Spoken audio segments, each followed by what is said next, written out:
The following presentation is a gift from the team at Streamline Publishing, publishers of Fine Art Connoisseur, Plein Air Magazine, and weekly newsletters Fine Art Today, Realism Today, Plein Air Today, and American Watercolor, and events, the Plein Air Convention and the Figurative Art Convention. We offer over 400 different art instruction tutorials and ultra high-quality video by the world's leading artists. If you like what you see, help us support our artists and our team with your purchase. Each video aired has a special discount code for today only in the comments section with a link to the video offered. And to see everything we do, or if you want to receive notice of new releases, new products, and new events for artists, simply click the other link, which says, "See everything we do." Thank you. Hi, I'm Eric Rhodes with Plein Air and Fine Art Connoisseur magazines, and I love landscape painting. I do landscape painting, and I always try to find the best landscape painters to teach you. John MacDonald is a tonalist, and he has such a great process for creating paintings. You're going to really enjoy it. This one is called Poetic Landscapes.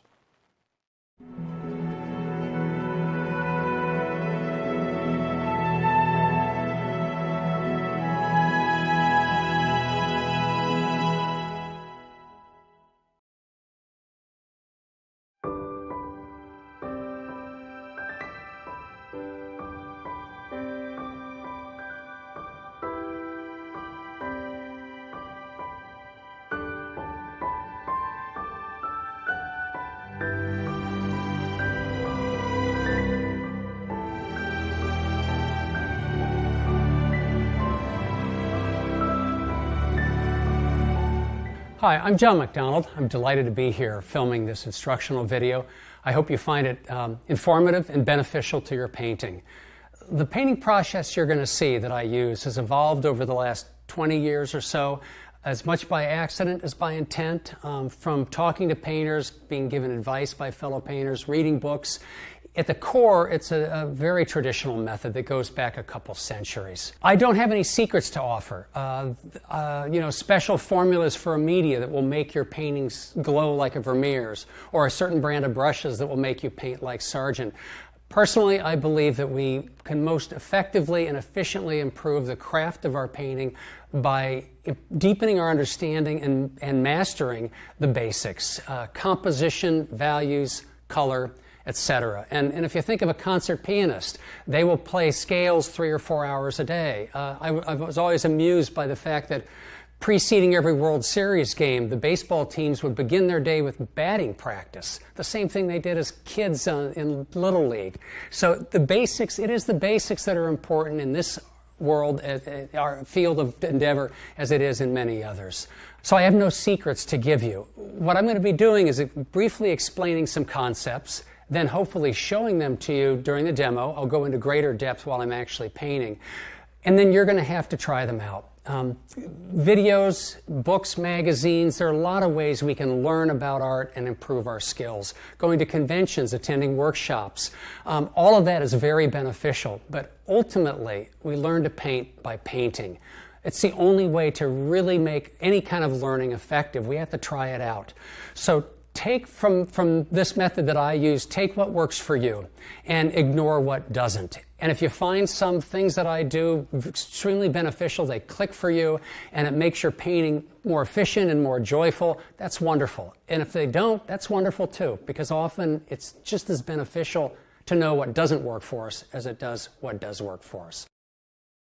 So let me talk for just a minute about using photographs as reference, because that's what I'm going to be doing in this demo. And I know that it can be a controversial subject among landscape painters, especially those who paint exclusively plein air. I think there are some advantages to using photographs to paint. I think the greatest advantage is simply time.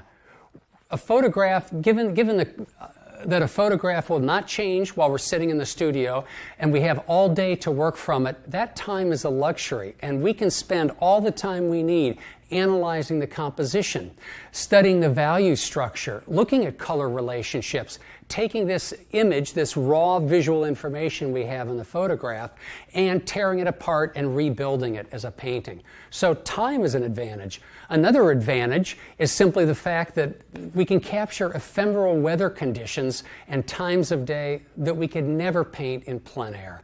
Dusk, dawn, an approaching storm, the certain light across a snowy field, clouds moving, light on water.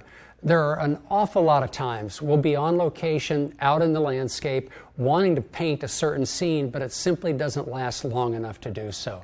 In that case, I think cameras are very effective. In terms of the visual information you capture with a camera, as long as you use them properly, in other words, take photos intelligently, which usually means taking photos from different angles, different views, and particularly different exposures.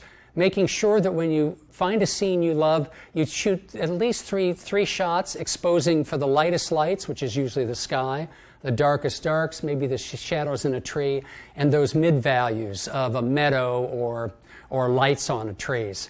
So as long as we take photos intelligently and for the sole purpose of gathering information, I think a photograph can give us adequate information for the values, the lights and the darks in the scene.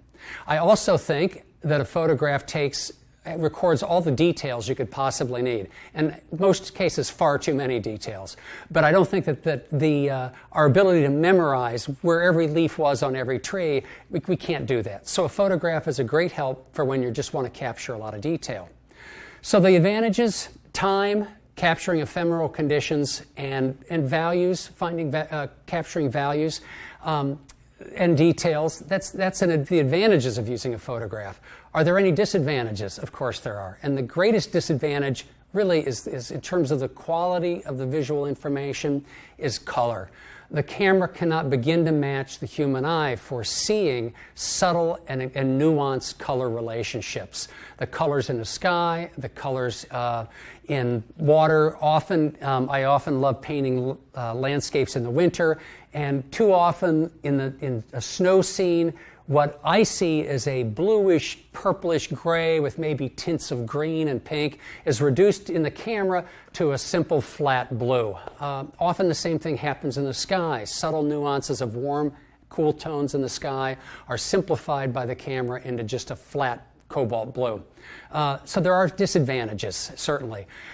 The greatest disadvantage, I think, of using a camera to record information, though, is that the camera doesn't record emotions. It doesn't record how you feel in this scene. And I think that's a hugely important component of painting a landscape. How we feel about this scene, how we connect to it, our emotional response to it often informs the way we paint.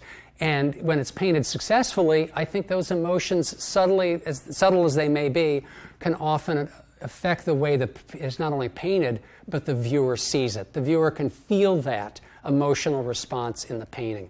The camera captures the scene, but it is a frozen, mechanical copy, soulless copy of what we're seeing. It captures none of the movement of clouds, wind in the fields, water, the way water ripples, nor does it capture our emotional response to the scene, which I think is a huge deficit. Let me talk just briefly about copying versus creating. Painting is not a spectator sport.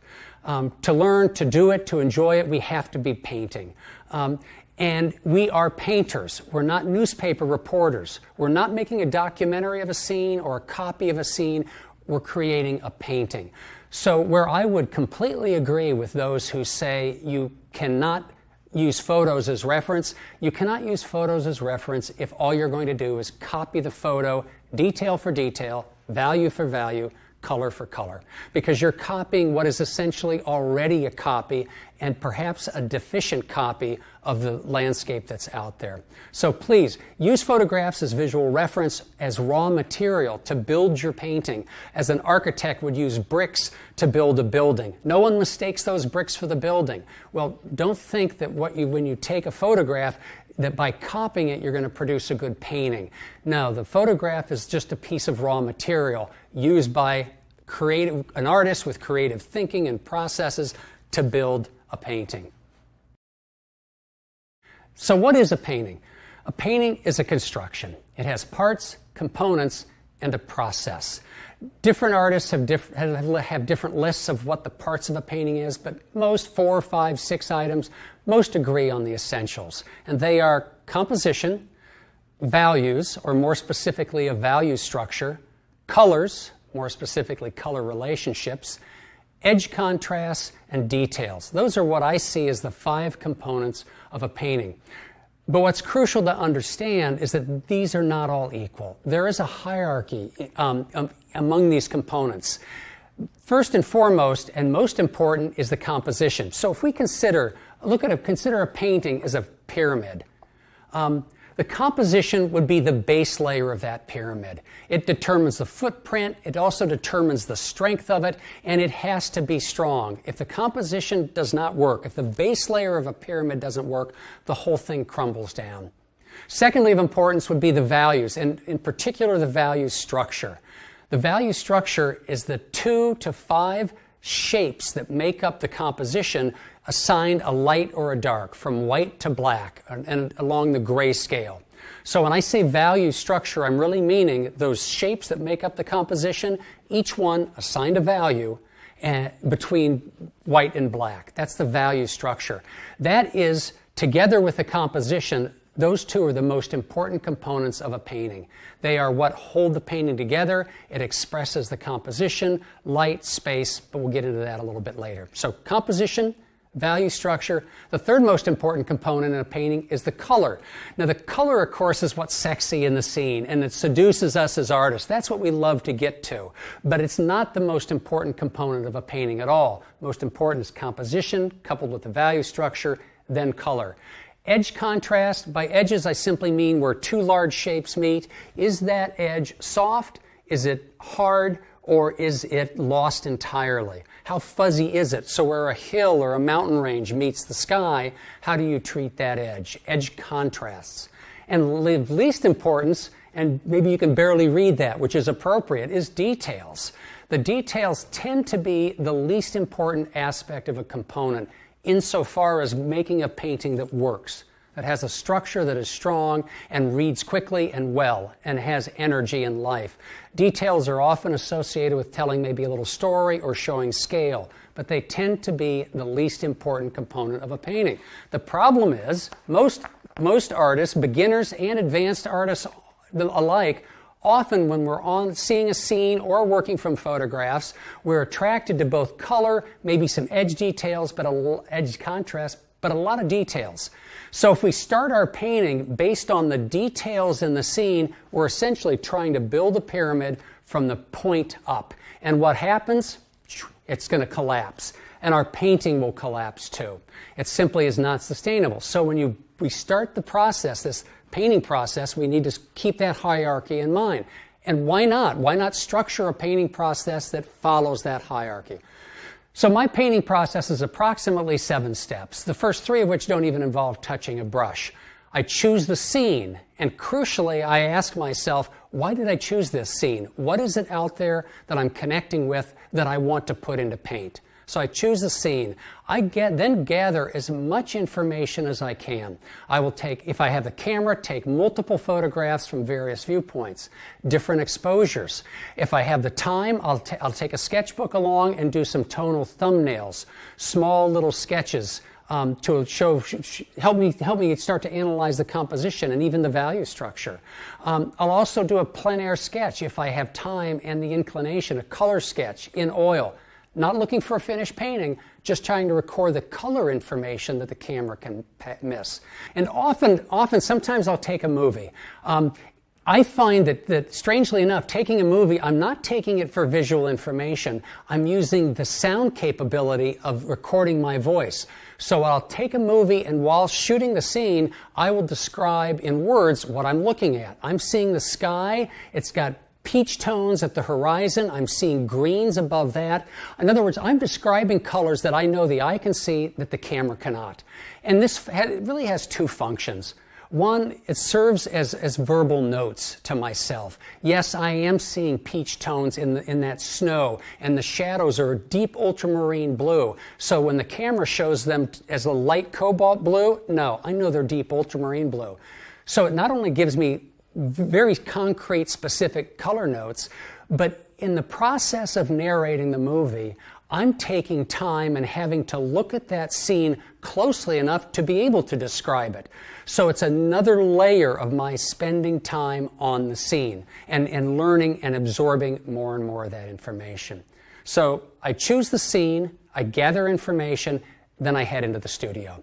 And there I will edit the photographs in Photoshop, change whatever I need to do. But the point of that is not so much to create a single photograph to copy and paint, as much to capture as much as I can the memories that I felt at that time of the scene. So I'm editing photographs. I'm going to take the sketches I drew, and maybe combine them, retrace over them, cut and paste them, playing around with the composition. I might tweak the color sketch that I did plein air, study more closely those colors. Is that really what I remembered about the color of that sky or the field? So I'm editing the information, and at the end of that, what I want to end up with is enough information about the value structure and enough information about the color to proceed to the painting. So then with the canvas on the easel, I'll sketch out the composition, and then I'll create a monochromatic underpainting in oil for the sole reason of both capturing the composition but also establishing the value structure. When that underpainting is dry, it's usually a day or two, I will then go in with color, laying in color, and while working color, I manipulate the edges, playing with edge contrasts, and tend to finish the painting with the details that I need, and that's the key word there, the details that are essential to the painting. Okay, so I'd like to show you now the materials that I use. Currently, I'm using a limited palette, and well, I have been probably for 8 or 10 years. When I first began, I limited it was even more drastically limited. I'm currently using a white that is half zinc and half titanium. And the reason for that is very simple. Titanium is a very opaque white that dries quickly with a very stable and strong paint film. That's all good. However, because it's so opaque, in higher toned mixtures, if you want a very, very light pink or yellow, the opaqueness gives it a chalkiness that I don't like. So I like the mixture of the zinc. Zinc white is translucent. It dries slowly, but it also dries with a very brittle paint film.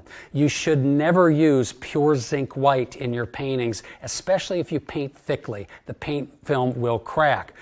I've been told that zinc in the titanium and zinc white mixture is the closest non-toxic alternative to the traditional lead white paint. But it's a nice paint to use. I use Gamblin. I know other brands have the same kind of mixture. Any brand will do. In terms of my yellow, I use a cadmium yellow light pure from Utrecht. Also cadmium yellow pale is another name for, I think, a very, very similar color. I think any brand will do. My blue is a Prussian blue. I use Winsor & Newton. Any brand will do. And the permanent alizarin crimson is also Winsor & Newton, and any brand will do on that as well.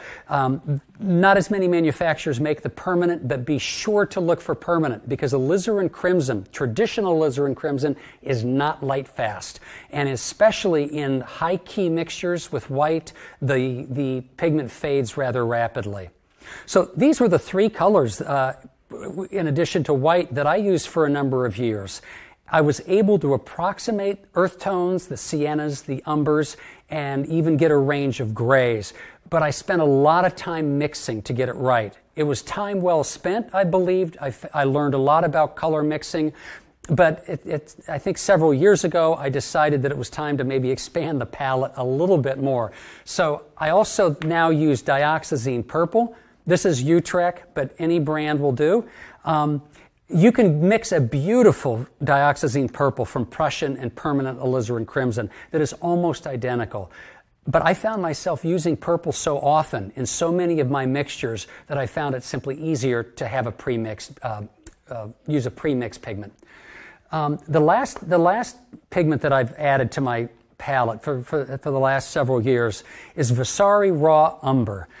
This allows me to start to mix neutrals, gray tones, earth tones, as a base. I can start with the Vasari Raw Umber, and by adding different things to it, I can approximate burnt sienna, raw sienna, and a beautiful range of grays. Now, I don't own stock in Vasari. I don't get any kickbacks for saying this, but I have used a lot of different raw umbers, and I find that most of them are slightly too yellow. Vasari, for whatever reason, is a more neutral raw umber, and when mixed with white, can produce a beautiful, coolish silvery gray that I like very much. So those are the pigments. In terms of the brushes, I use two. The brushes that do most of the work are a bristle synthetic blend. This is a Utrecht F series. Sadly, a year ago, they discontinued the line, and I think I bought up most of what they had. Fortunately, I still have plenty of them. I am sure that a moderately priced synthetic bristle blend would do just fine. I'm very hard on my brushes. You'll see that I scumble a lot. I push the paint into the canvas. So for me to spend the money on an expensive brush, frankly, wouldn't make sense. I would destroy it, and I destroy these brushes fairly quickly. I wear them out. I use the flat. I like the longer bristles than a bright. It holds more pigment. I just like the feel of it, the bounce of it on the canvas.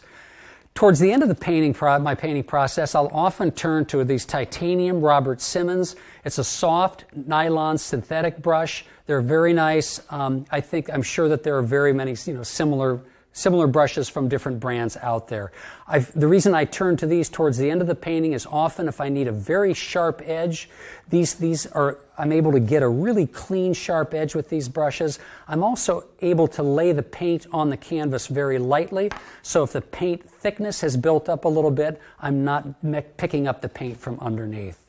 I also use, and I think Utrecht sells this. This is just a very soft bristle brush that I use often to blend large areas of the painting. If I feel that the edge contrasts have become too hard, or I have too many subtle little value variations in the painting, I'll use this to blend it.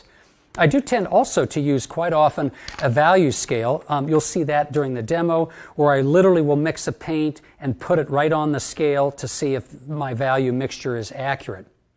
In terms of solvents, I don't use them. I've over the last year or two have really moved toward a non-toxic studio. So what I use to thin my paints while I'm painting, and again you'll see that in the demo, is a mixture of 50% safflower oil and 50% linseed oil. It's similar to the zinc and titanium mixture in that linseed oil dries fairly quickly. It dries with a very durable and strong paint film, which is why it's been used for centuries, but it also yellows a little bit when it dries. The safflower oil dries more slowly. It forms a brittle paint film, so you really don't want to use it just all by itself. But it doesn't yellow. So I find that mixing it 50-50, I get a little longer time to work with it before it would get tacky, and it doesn't yellow, and it's a little more fluid, which I like working with. In terms of a medium, now I don't use a medium, and I should note quickly, no, this is not a tube of paint, and it's certainly not a tube of Utrecht zinc white.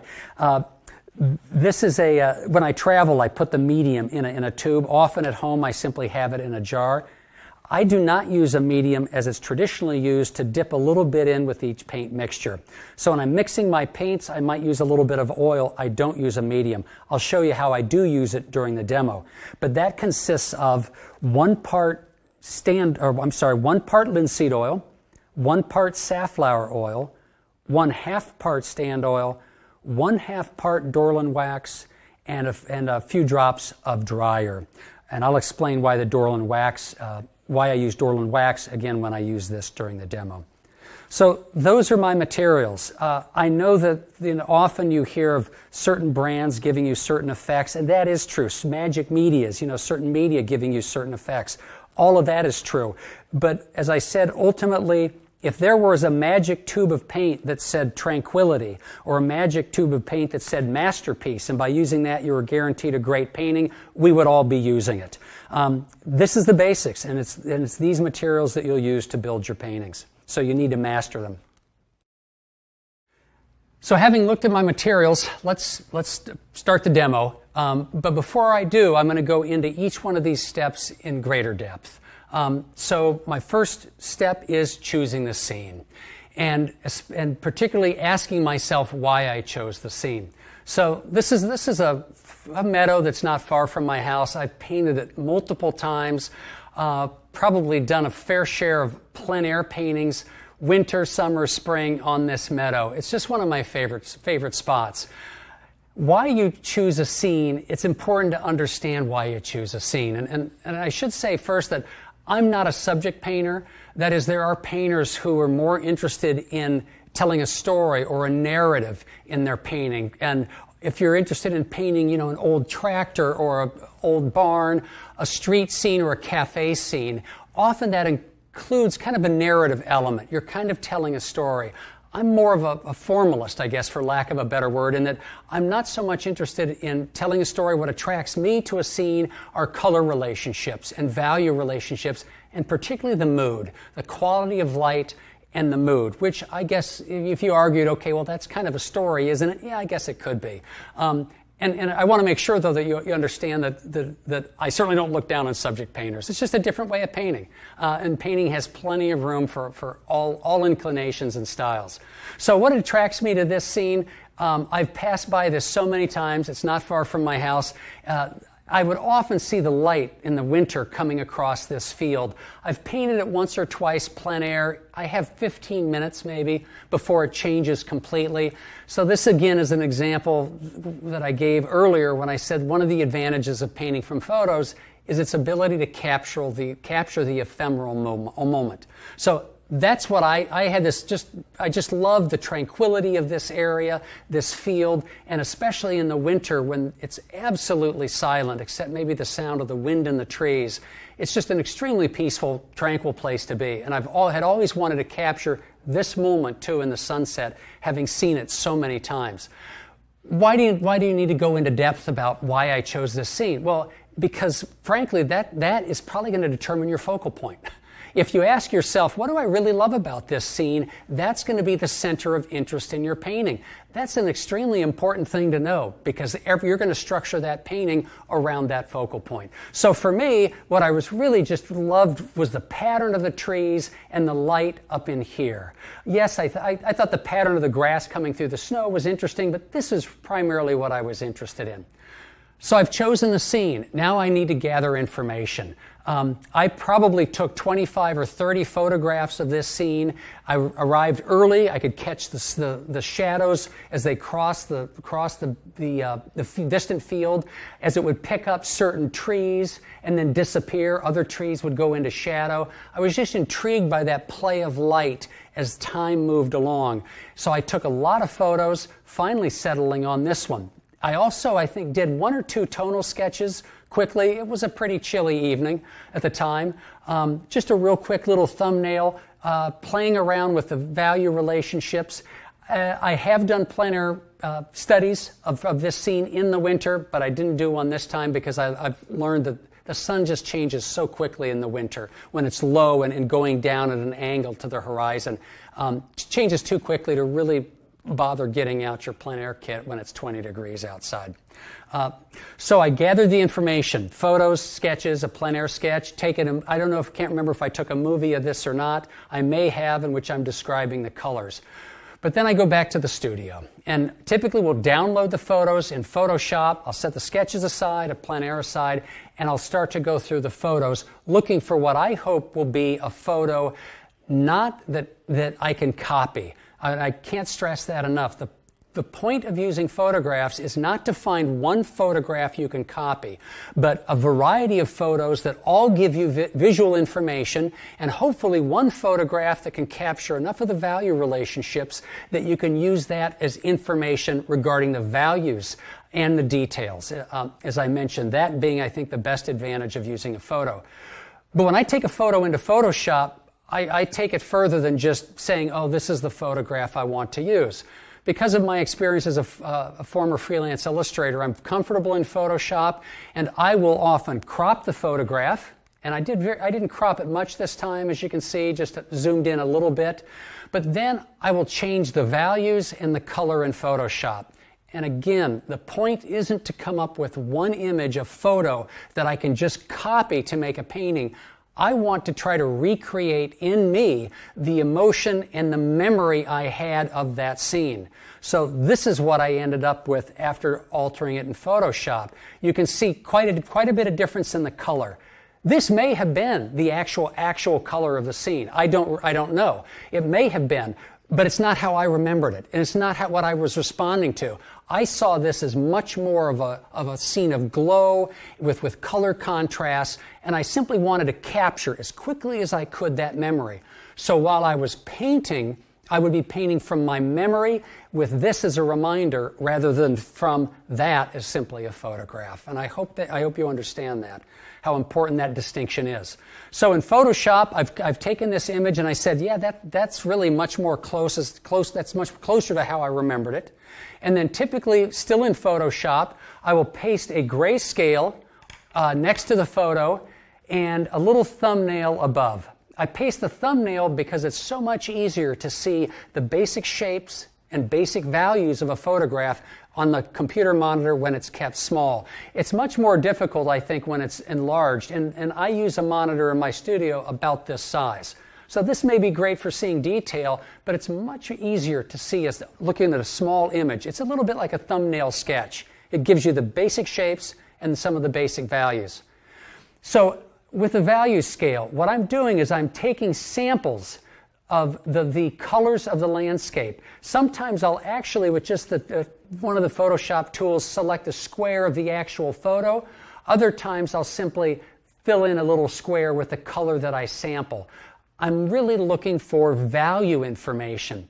I used to, 5 or 10 years ago when I was doing this, I would almost always convert the photograph to black and white and then do the same thing.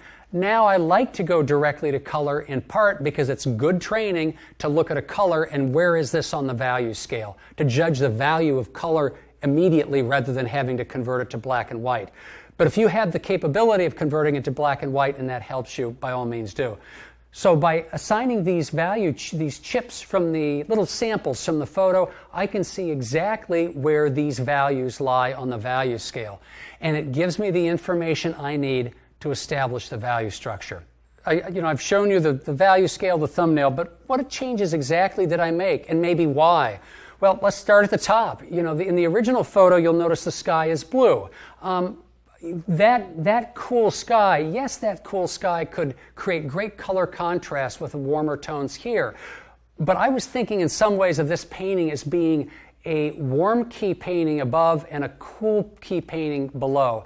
And if you don't understand color keys, if that's confusing, I will get to that.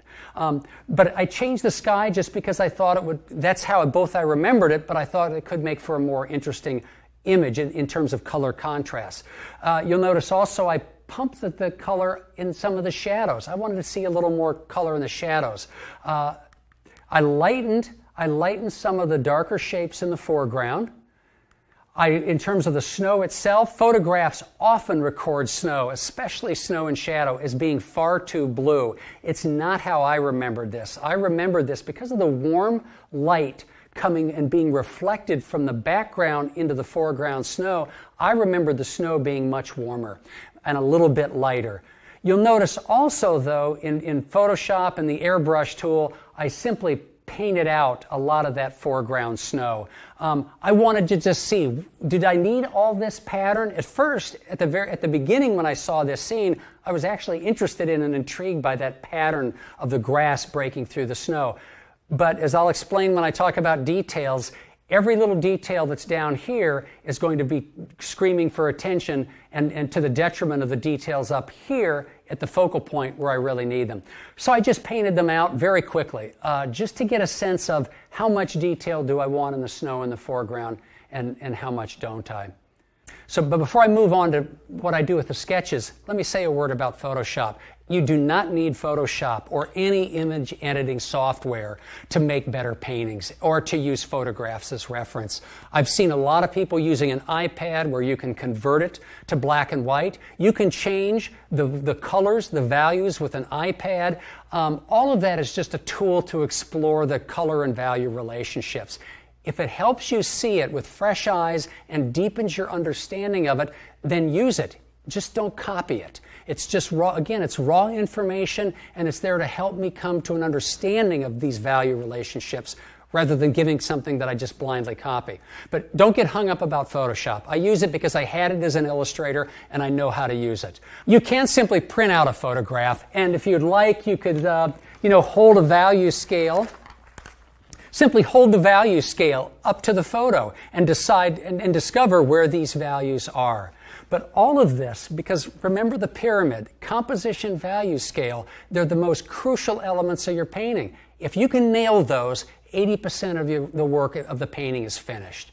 So this is the photograph, and this is what I typically end up with on my monitor next to the easel when I'm thinking of painting. So what do I do with the sketches? Well, I'll cut and paste sketches. I'll enlarge them. I think on this I simply blew it up and printed it out. With the sketches, I really am looking for information on the shapes. I assigned values to these, but this is the value information I'm going to use when I paint. This is for composition, to play around with different shapes. How does this tree line work? And in particular, I was concerned about the way this pattern of shapes in the foreground moved into the background. So that's editing the information. I've gathered it. I've chosen the scene, I've gathered the information, back to the studio, I've edited what I've needed, and I've ended up with a good sense of the value structure of the painting and a good sense of what I need to do with the composition.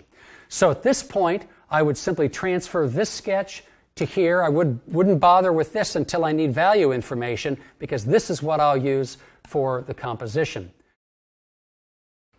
Okay, so I have what I need. I have the value structure in the photograph and the compositional sketch, the shapes, the arrangements in my larger tonal thumbnail. So we can start transferring that to the canvas. But first, let me just talk about composition. And it's so important, and so sometimes it seems so complicated that I'm sure you could shoot an entire video doing nothing but just exploring and talking about composition. And again, composition is that arrangement of the major shapes of the landscape into a scene that feels unified, but also is varied. I think the word I tend to use more than anything else is it wants to feel balanced, a composition, and yet have a variety of shapes. I find it a lot easier to say what not to do when composing a scene than what to do. Some of the things you want to avoid are placing anything of real strong interest, strong contrast around the edges. Traditionally, they've always said never put anything, certainly not the focal point, dead center. It usually needs to be slightly off center. One of the more important rules is you always want to avoid equal divisions of the canvas. If I had a sky and a field, I don't want to have that horizon line exactly in the middle, nor do I want to split the canvas down the middle vertically.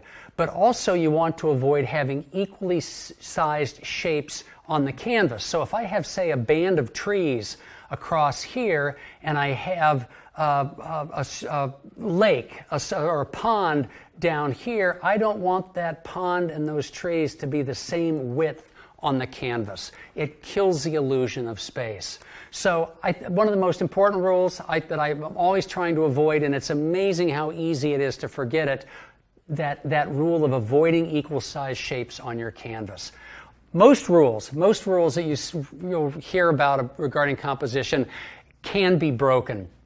George Inness used to divide, especially his late canvases, would divide his canvas in the middle and then right down the half, but then hang different elements around that central cross beautifully. You'd never really know that he was violating one of the cardinal rules of composition. Don't divide your canvas in half vertically or horizontally. He did it both and got away with it. There are, I guess, masters who can break those rules. I think there is one rule, though, that is absolutely inviolable, that you cannot break, and that is don't say more than one thing with your composition, with the painting. Make sure that if you have a focal point, you don't have another focal point of equal strength here or here. Think of it as someone telling you a story. Well, if there's only one person telling you a story, it's easy to follow. If you have three people talking simultaneously, surrounding you, each telling a different story, how can you possibly make sense of that? It's the same thing with the painting. Say one thing with the painting and sacrifice everything else. It also isn't just a focal point. It's not uncommon to find a painting in which the sky is spectacular, beautiful variations of values and colors, and you want to capture that sky. But boy, the light on the hills is also incredible. Wow, I want to capture that. And while I'm at it, look at the light on the foreground, snow or field. I want to capture that too. Well, what you end up doing is giving me three paintings, a beautiful sky and this incredible scene here. And especially if you're giving them equal weight in color contrast, value contrast, you're saying three things with one painting. Instead, maybe have the hills down here, simplify them, and concentrate on the sky. When you're finished with that painting, start another one, where maybe the sky is simplified and it's just a little band up top, and then you spend all your time painting the field. Don't try to say more than one thing with one painting. So composition, from the composition, I'll now transfer the lines here. But first, let me just show you what I use for an underpainting. Typically, I prefer using burnt sienna with just a little bit of the burnt umber. I will add burnt umber only if I really need a dark shadow that I'm unable to get with the burnt sienna. You can see that burnt sienna is slightly lighter than the raw umber. I will typically use the same white that I've used, the 50% zinc mixture and 50% titanium. So typically I'll begin with just a slightly diluted bit of burnt sienna and maybe just a touch of white. I don't want to have the lines too dark. And then I'll begin transferring the line looking at my sketch. So first thing is, where do I want, I think what's most important in this scene is really the line of those hills where the snow is, meeting the background edge of trees. Now, I'm tempted as I look at this, even though I've just designed this sketch and I think the composition works, I'm tempted to raise that maybe up a little higher. Not sure. It's again, the beauty of an underpainting is that because you're keeping the edges soft and very little detail and working really just with the major shapes, you can tweak this till as long as you want and until you're really happy with it. So maybe that line of hills, there's a little variety. This is a more gentle slope. This is a little more abrupt. I like that contrast. And then it comes down maybe into the foreground and out this way. Or maybe actually I think that this should probably move here. Okay, so maybe I'll curve this line a little bit here. Just at this point, absolutely not concerned with any details, just the major shapes. That maybe goes here. I want to be careful how close I come to that edge. I want to show some sky. And I don't know if it shows up clearly in the video, but I have essentially reproduced the same grid on my canvas as I have on the sketch. So I can at least use those as guides. Maybe this comes down here, breaks up.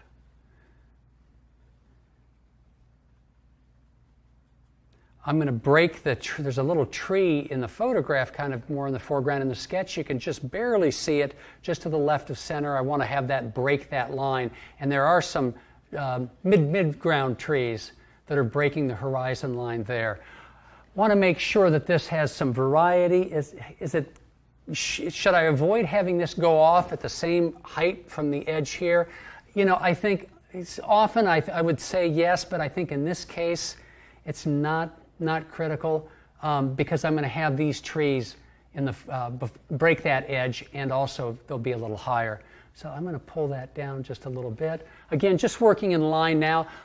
You always want to avoid lines lining up. If the angle of this tree, The tree row is exactly the same angle as that. It starts to make this shape read flat, and the brain wants to read it as a flat plane perfectly perpendicular to your view, and it flattens it out. So always trying to make sure that this curve, curves don't repeat themselves. I have a curve here, I have a curve here.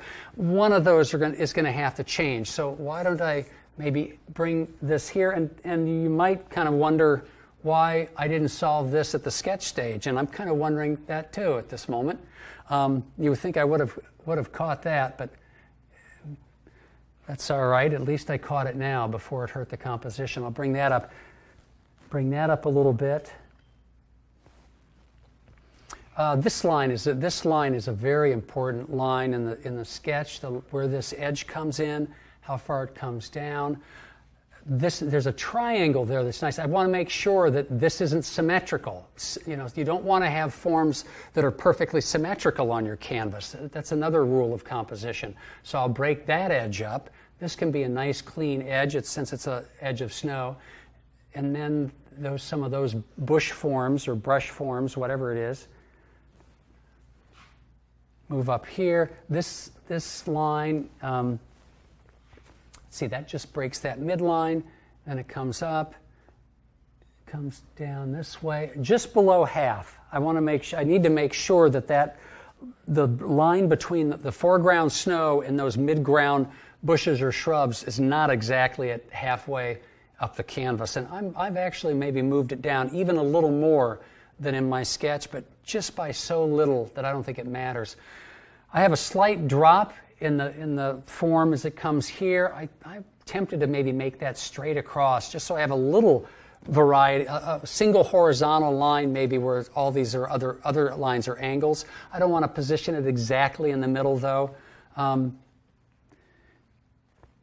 Up here, and then another important line is this in the background. There seems to be a field that's almost flat.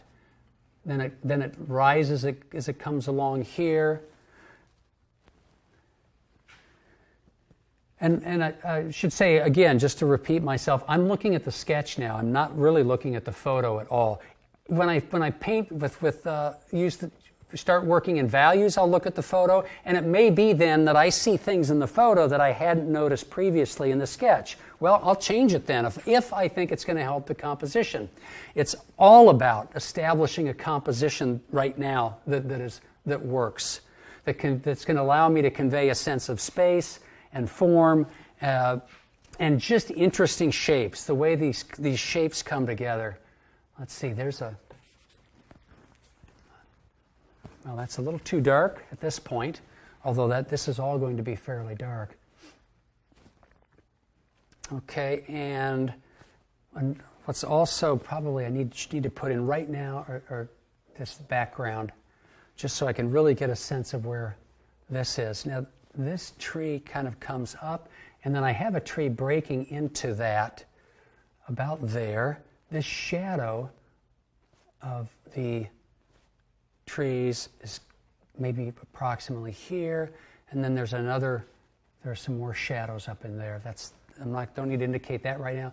This is an important line because I have to decide how much of this field in the background I'm going to show. And can you see that this shape, I'm working on this shape right here. This is the bottom edge of some trees. This is the top edge of the snowy field. There is a row of trees in here. Can you see that if I divide this equally, this to here, here to here, it's going to hurt the illusion of space. For some crazy reason, our brains will just interpret two shapes that are similar in width on our canvas as being in similar areas in space. So I want to avoid that. The tree here, and then there is just a tiny hint of that field or that slope of snow back through there, a little triangle there, and a little bit here. Now this kind of looks, these shapes now, it's a little hard to keep track of them because there are so many little ones. I'm not going to worry. If you look at the sketch, you can see a little line of a field up through here. I'm not even going to put that in. I can pull that out as I put in the values. But right now, I'm just still wanting to indicate some of these shapes. I think that as I have used underpaintings more and more, I really enjoy this stage because I feel as if the brush is a pencil, and sometimes it's just really fun to, if I want to, just to kind of scumble in some of the shapes, even though I'm going to end up doing this much more accurately when I lay in the values. It can help me get a sense of how these shapes are going to look against the snow. Okay, I'm seeing at least variety. Not exactly sure what's happening over here. I need to maybe make that a little bit stronger. Watch, I want to make sure that the widths of these bushes are not the same, the height's not the same, the way I'm dividing the fields and layering this as it's going back in space is not the same. There has to be variety. Things have to be different. And it doesn't, does it really matter if you adhere to perspective principles that things large get smaller? Well, sometimes, but sometimes that regularity, especially if it's a field, gets kind of boring. Maybe one distant field is a lot larger, so it breaks that regular progression of getting smaller in space. And the darks are up in here. Okay, I think at this stage, I can forego the sketch and simply focus now on the monitor. So I'm working on a tone canvas now. So the first thing I want to do is identify this tone in terms of its value. Is there a reason to work on tone canvas than white? Typically, I like working on tone canvases, especially if I don't do a tonal underpainting, for the simple reason that especially at the beginning, if I'm working on white, every layer of paint, regardless of what value it is going to appear darker than white. So I find it harder to judge value relationships on the canvas until I get some of that white covered, a lot of that white covered. So I enjoy working on a toned canvas for the very reason that it knocks that white back. And then I can push the shadows in and pull the lights out. Often, though, in the studio, if I'm working on especially a large underpainting, and it's almost always the large paintings, I will always do a tonal underpainting on large paintings. I tend to prefer working on white because then I can lay the paint in, and rather than having to mix white to get lighter tones, I simply with a rag will pull off the oil, revealing the white canvas underneath. It's a different way of working, and if you want to try underpaintings, and I really recommend you do, especially if you struggle understanding values, then try both, working on both a toned and working on a white underpainting. Why do I need to identify this value? Well, it's probably going to be one of the values that I have identified in the value, on the value scale. And if that's the case, then I can use that as kind of a reference point to all my other values. So I typically will hold up a value scale to the canvas, and I hope you know by now the best way to distinguish values is to squint. It's the easiest way to see if two colors are the same value, or simply to see value shapes. So if I squint at this, it's clear that this is a little darker than here, it's getting close here, and maybe this is a little bit lighter. So I suspect it's going to be this value. I realize that this value scale and the value scale I have created in Photoshop don't correspond perfectly. Photoshop is because its photo sensors is actually shining white light for the white. It's going to be whiter than this. And this is printed ink pigment, which is never as dark as it really is with the pigment I can get from my oils. So it's not going to be quite this dark. It's just a little compressed.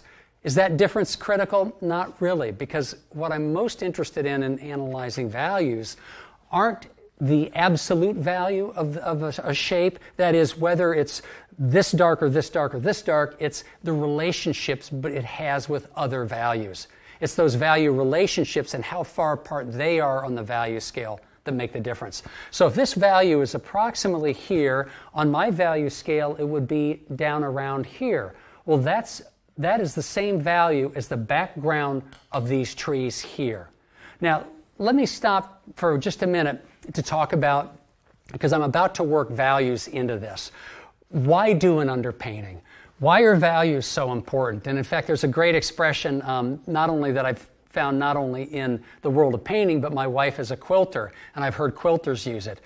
values do all the work, color gets all the credit. And I think that is absolutely true. Value does most of the work. Why do a value underpainting? Well, it's because it's value that creates the illusion of light. It's not color. Value creates the illusion of space. It's not color. And value creates the illusion of form. So if value is creating the illusion of light, form, and space, what else do I need to establish the composition and a structure to know that my painting's going to work? And if you think a painting has to have color to work, I recommend looking at the work of Charlie Hunter, who does terrific, beautiful paintings, monochrome paintings. Color has its place in a painting, and it does some wonderful things for a painting. But what it doesn't do is it doesn't provide structure, and it doesn't provide that spatial illusion that we're so often looking for in the landscape, where we want this tree to look further back and maybe a snow up in the foreground to look as if it's actually coming up into the foreground. So value gives us that. Another important aspect of value are value keys. Now, I could paint this entire painting in all dark keys and make the painting quite dark. Or I could decide to do a high key painting and make it entirely light in light values. In this case, I think just given the nature of the subject matter, I've got light shining on white snow and deep dark branches and bushes in shadow. I want to take full advantage of that value scale.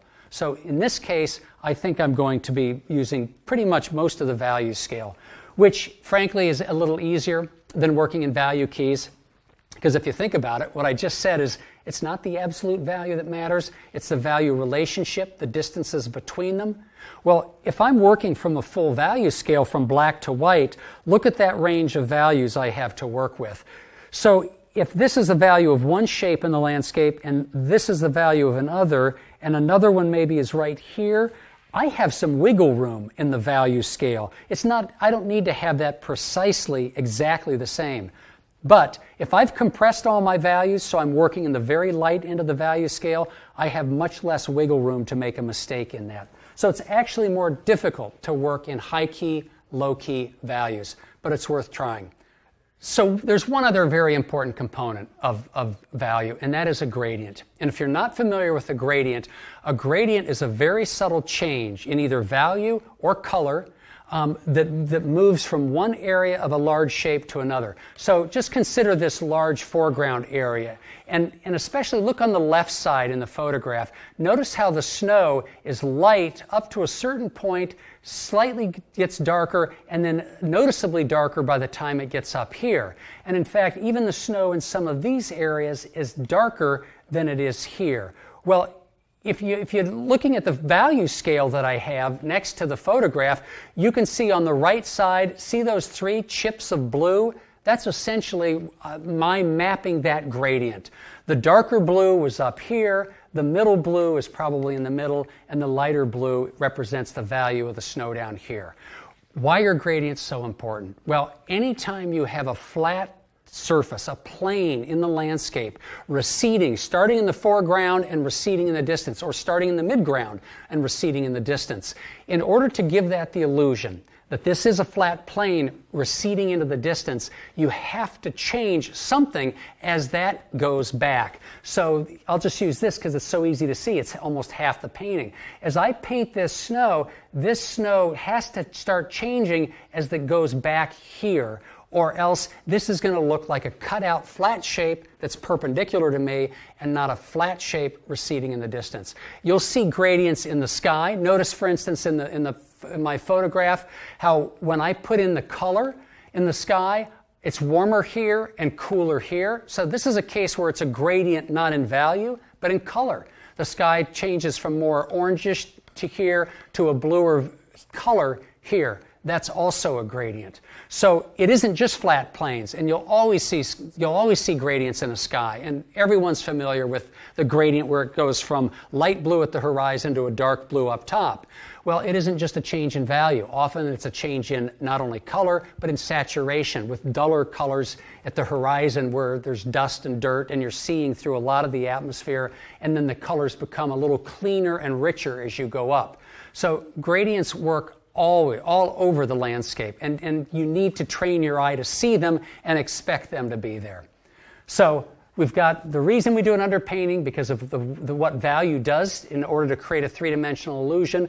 I'm looking for gradients in here, and in terms of the scale, the key of this painting, I'm just going to use full contrast. I'm not going to make it a low-key painting with mostly darks or a high-key painting with mostly lights.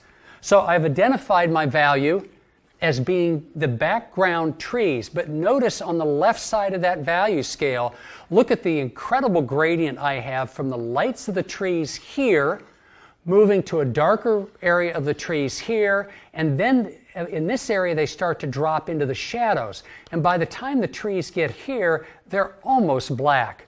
Notice that change of a gradient in value and in color. In color, notice how they go from an orangish, pale orange up into some more greenish tones, well, not really greeny, maybe ochre, yellow ochre, into more red tones in here. They start to pick up a little bit of purples and umbers in here, and then end up with a very cool, neutral, perhaps purplish, perhaps more umber. We'll get into that when I start dropping color into this. For right now, though, I'm thinking of value, and there's an unmistakable gradient from that background tree to the foreground shrubs. This gradient is really one of the things that made this scene most attractive to me. I wanted to work with the dark pattern of bushes, trees, and then as it goes up, it's getting lighter as it gets into the light, ending with a very light note in the trees here, a note that's the only note lighter than that light in the trees is really some of the lights in the sky, and that slash of almost white of the snow. So let's start working on the values. I'm going to use as large a brush as I can.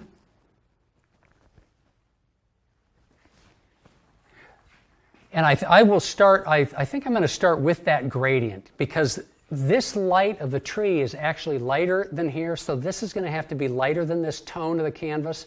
But for right now, let me take these darks, move them up, and then I'll stop right at this value because that's the value of the trees before they transition to being a little bit lighter. Both in the underpainting when I apply color and when I'm applying value now, this is not paint by numbers. The point of this isn't to define these shapes just perfectly and then stick with that. Yes, if I've designed this and it really is working perfectly, I probably don't want to make huge changes, but I don't need to make sure that my brush at this stage is coming up and matching exactly the lines of my sketch. Because if I do that, two things happen. Number one, it's monotonous and it's slow and it's not very exciting. It's just too uptight, maybe is a good word. There's no need. I can be a lot looser and have fun with this. It's just not that much fun. But for a more practical reason, if I'm painting right up to an edge on this shrub and then go back in with a slightly lighter snow and then go right up to that edge, on my canvas I'm going to have a little line of paint where those two areas of paint meet. When that dries, it's going to create a ridge of paint.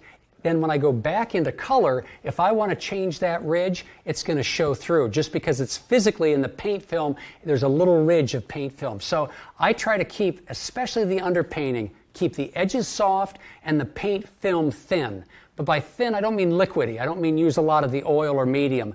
I mean thin as in a thin piece of fabric. It's not very thick. I want to put very little paint on the canvas.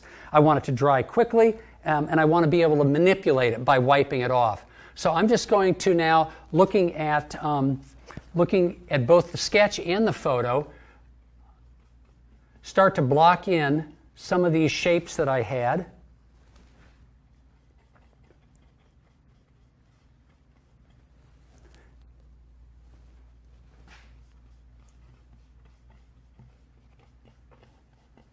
Knowing that in the foreground they're going to be darker. I want to make sure I don't get too dark. It's so easy when the tone of this canvas is already darker than a 50% gray to end up with my darks a little too dark.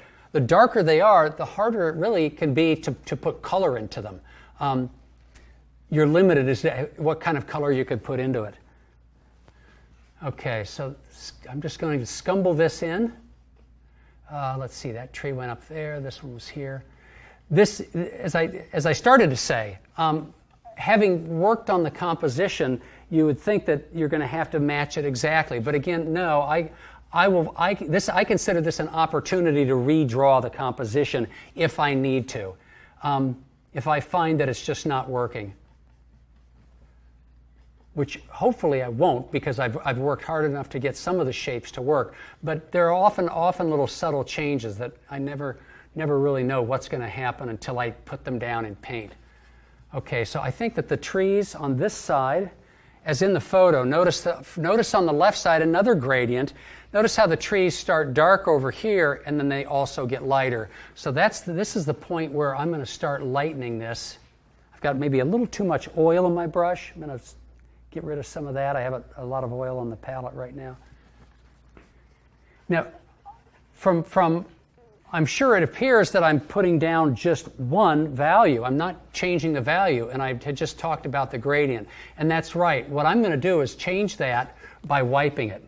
And by the time I get here, that's about the value I want for these trees. I use a paper towel a lot to paint with an underpainting. It keeps me from getting fussy, keeps me from working with details, being even concerned with details at all. And actually, I love sometimes just simply the effect I can get from just a paper towel, painting with a paper towel. It's a lot of fun. Notice the value of this shadow. It almost looks as if it's as dark as down here, but it's not, because it's against all of these lights. That's making it look darker. And in fact, I may even change that just a little bit, maybe make it deliberately lighter or deliberately darker as I continue the underpainting. But I'll have to wait and see. So that's the dark there. Then the trees get a little bit lighter here, maybe a little bit lighter along that ridge. I'm going to maybe exaggerate a little bit the shadow on this side, just so that I don't want it to be symmetrically, bookends. I don't want it to be like bookends, but just a little bit darker here will help the light up and the transition to the light up here be even a little more dramatic.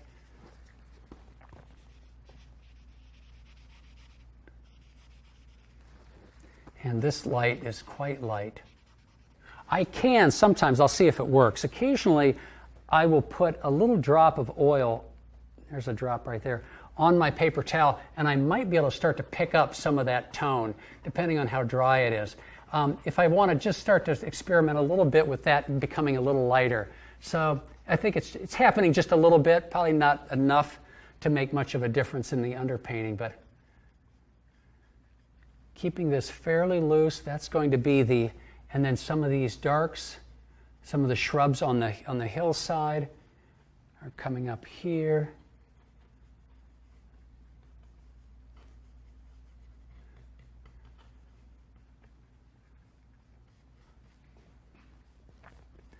I want to just step back now and look at the shapes, making sure that these bands are not equally shaped. And I think at this point it's probably, maybe it's important to refer to my sketch, to have it nearby so I can just see if it's going to remind myself where I wanted to put some of these things. I think this mass could be a little bit larger. Maybe bring this down a little foreground. Again, I really have to make sure that these shapes are different widths as they come down, that I'm not aligning a tree here with a break over here. How large do I want to make that back meadow? Those were all questions I was asking myself when I was doing the sketch, and now I'm asking them again as I'm painting the underpainting. I think this angle, maybe soften that angle a little bit so it's not quite so dramatic.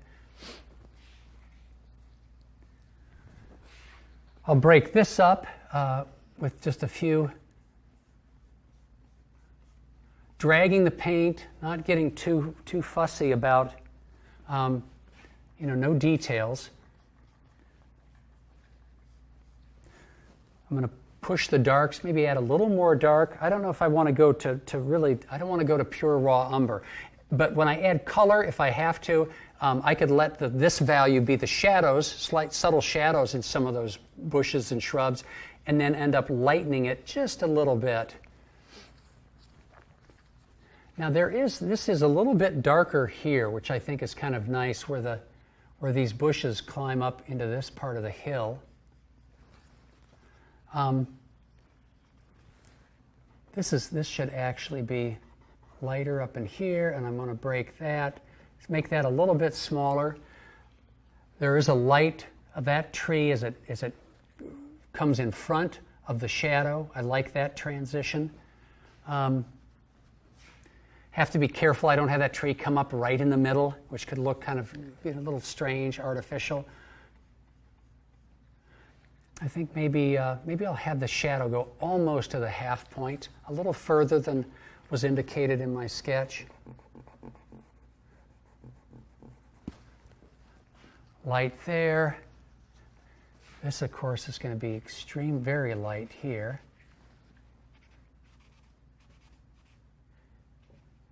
Now the sky color, looking at the value scale, if this is going to be the value of the trees, then the sky is noticeably lighter, but I have to leave a little room on that value scale also for the light of the snow. The light of the sky, those color chips, actually, it's amazing how just greenish yellow it looks and almost a greenish blue. And you'll see that they don't look nearly as light when pasted on my value scale as they do in the photograph. So I'm going to mix, let's put in the sky. I think that's going to be important to go to that light right now. Now, how do I know what value to mix then? Well, I will use the value scale, and I'll look at the value scale on the monitor and see that it needs to be a value. If I want to save some room on the value scale for nice whites in the snow, I really cannot go any lighter than, this says value 7. I mean, what is that, a 30% light or whatever, but that's the value I need. So I will literally have the value scale with me on the palette, and then when I need to match that value, well, I'll simply mix it and put a little bit of paint directly on the value scale, so I'm sure to get the values accurate. At this stage, if for me to have this underpainting work, I really need to have match the values as closely as I can to what I'm seeing on the screen, because I adjusted those to make the values work. I want to adhere to that. So mixing a little bit of white. This is the sky, so I'm not going to need an awful lot of paint. But I'm going to use, rather than any raw umber, I'm going to use straight raw sienna. Now, let me just show you quickly. I'm sorry, burnt umber, not raw umber. If I use the white with the raw umber, this is why I use raw umber only for the shadows. Notice how this actually starts to look a little cool, white with the raw umber, especially compared to the burnt sienna. So I don't want to have color contrast at this point, cool versus warm. I want to stick with as warm a colors as I can keep. And why do you use warm colors for an underpainting? Traditionally, it was always warm tones. Well, it's because often you use the colors of the underpainting to come through in places to tie the color of the painting together.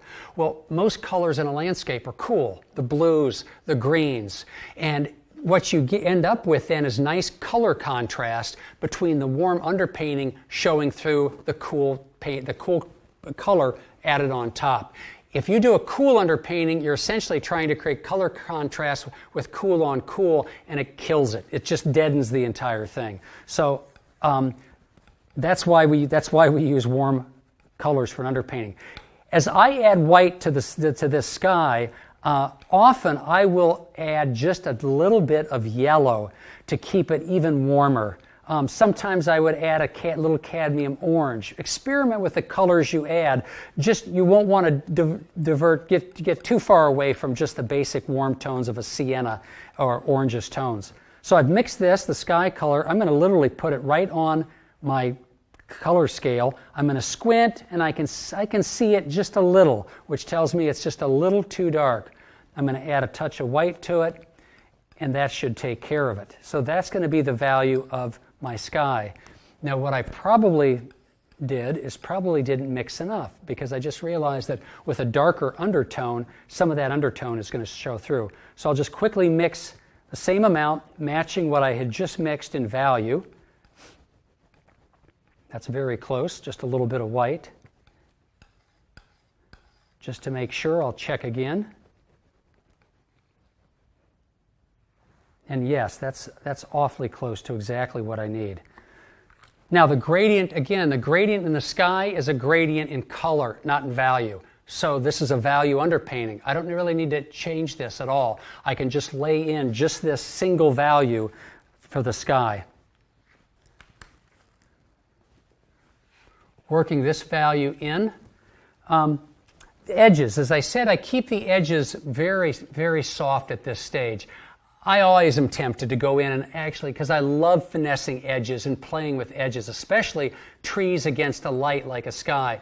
But just resist the temptation, and it doesn't mean you can't suggest, well, maybe here, because these trees are breaking against the sky, it's going to be a little more loose and rough. That's fine.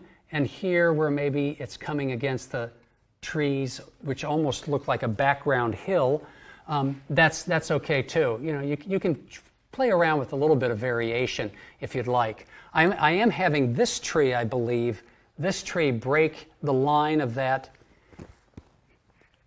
row of trees, so I'm going to remove some of my paint there. I often use my finger to keep edges soft. I find it a very, very quick and easy way. And again, it keeps me from getting fussy. At this point, I'm just not working on any details, not even thinking about details. Just blocking in the values and starting to make sure that these shapes work as a composition.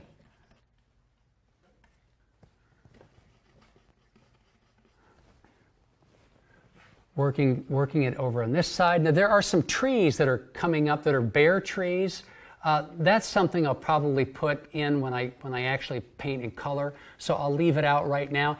If that tree, the tree on the very right side, there's a bare tree sticking up right here. If that were essential to the composition, I would probably put it in because I want to make sure it works.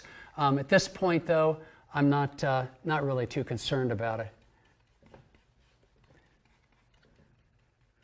I'm keeping my brush strokes vertical because right now with the lights here in the studio, I'm getting some specular highlights on the brush marks, and it's actually making them look a little bit lighter in value. At this point, I just want a flat value here. I'm looking just for value. So not concerned about the brushwork, not concerned about details. Stepping back and saying, seeing if that's going to work as the sky. Now, it may be, as I look at this now, I actually think I like the thought of not having just a gradient in color, but a gradient in value. So by pulling off a little bit of the sky, and as I go down, I'm going to just pull off more until the paper towel becomes full and it fades. I'll wipe a little bit of this on. I just want to create a fairly smooth gradient of slightly darker to the left to slightly lighter to the right, just to imply that the sky is just a little darker on this side. I kind of like that idea, even though it's not in the sketch. See if that works. And again, I think as I mentioned, I left this little thing poking up here because there's going to be a tree breaking that edge. Yeah, I do like that. I think I do like that gradient. It just needs to be a little smoother. A little smoother.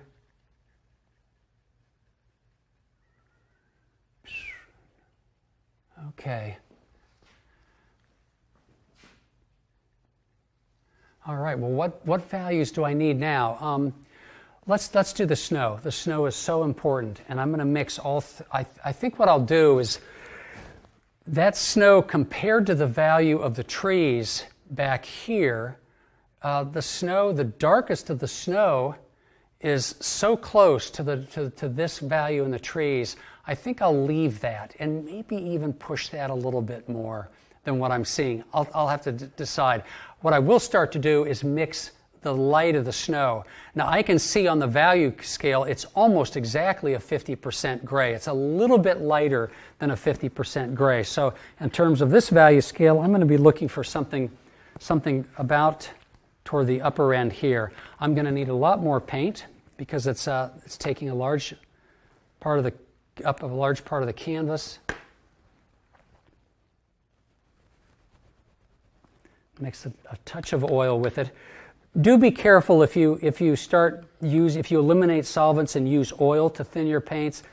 Do be careful that you don't put too much oil on the bottom layers of your painting, doing an underpainting such as this. If you end up with layers with more oil on the bottom than are on the top, the paint film will crack, and you'll have problems with drying. It's the lean over fat, or fat over lean principle.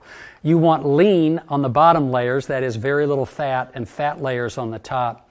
Occasionally, I'll use an alkyd as underpainting pigments, both the white and the sienna and burnt umber as an alkyd, because alkyd by its very nature is very lean. And alkyds, for what it's worth, I think it was on Gamblin's website, I was reading that alkyds are great for underpaintings, and you can certainly use alkyd on top of alkyd for the entire painting, but you do not want to start the painting with traditional oils and finish with the alkyds, because the alkyds are lean, and it can lead to the paint film cracking, which I did not know. So it's lucky, I guess, for me that I tended to use the alkyds only for the underpainting.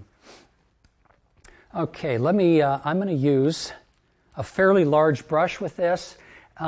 Just a mental note to make. I'm a big advocate of using the largest brush I possibly can, especially in the early stages of a painting, because it keeps you from getting fussy. It'll keep you from getting too tied up into little details. And in fact, I still have some brush marks up in here that I would like to get rid of. So I'm just going to use the larger brush to make that a little more of a smooth gradient, getting rid of it. Okay, getting rid of those brush strokes.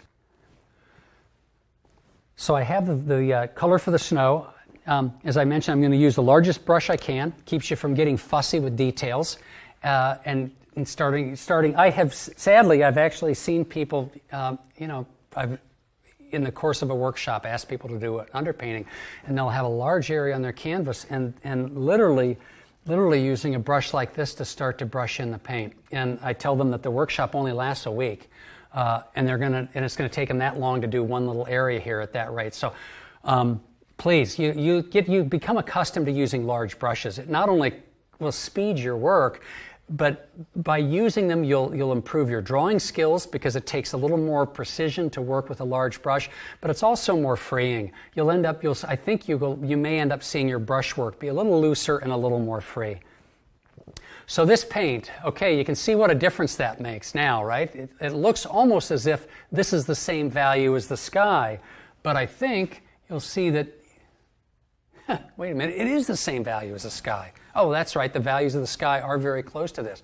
That's interesting, because I don't know if I want this to be the same value as the sky. Do I lighten the sky up, or do I darken this? I think I'm going to darken this a little bit.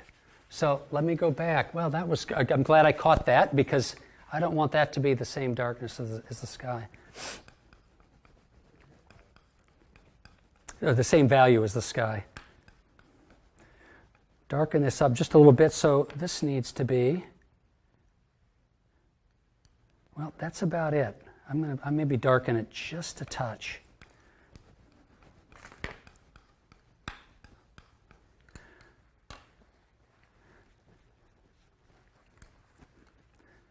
And that is probably going to be closer. It does not have to be much lighter than the sky, but if it's the same value, that can create some problems a little bit later on, especially with these incredible darks. If this is the same value as the sky, this might end up even looking lighter than the sky, just because it's going to be surrounded by lights, or darks.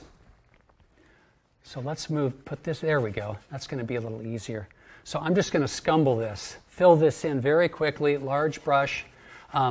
I would fill it in with the paper towel, but the paper towel might just pick up so much paint as to make it, and I don't want to use quite that much paint filling up a paper towel. Okay, now I will switch to a smaller brush, and I'm going to darken this just a little bit more, because I want to capture that gradient. I started with more of the light of the snow, and I want to work towards the dark of the snow. I have 3 values of the snow right now, so I'm just going to work from light and the dark and then come into the middle.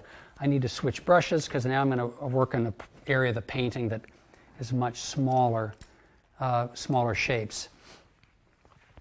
A reason that at least I try to keep the paint film thin here is that as I start to work the lights in, I want to drag a little bit of this dark from the bushes into the snow, just to create more of help me create the gradient and create some shadow effects and things like that. If I have a lot of paint on the canvas, I'm just trying to manipulate too much paint, and really losing the opportunity to let sometimes the canvas just show through. So it's, for me at least, it's another advantage of keeping that paint film thin. At least I think I will start the darks with maybe just a little bit of the dark up here.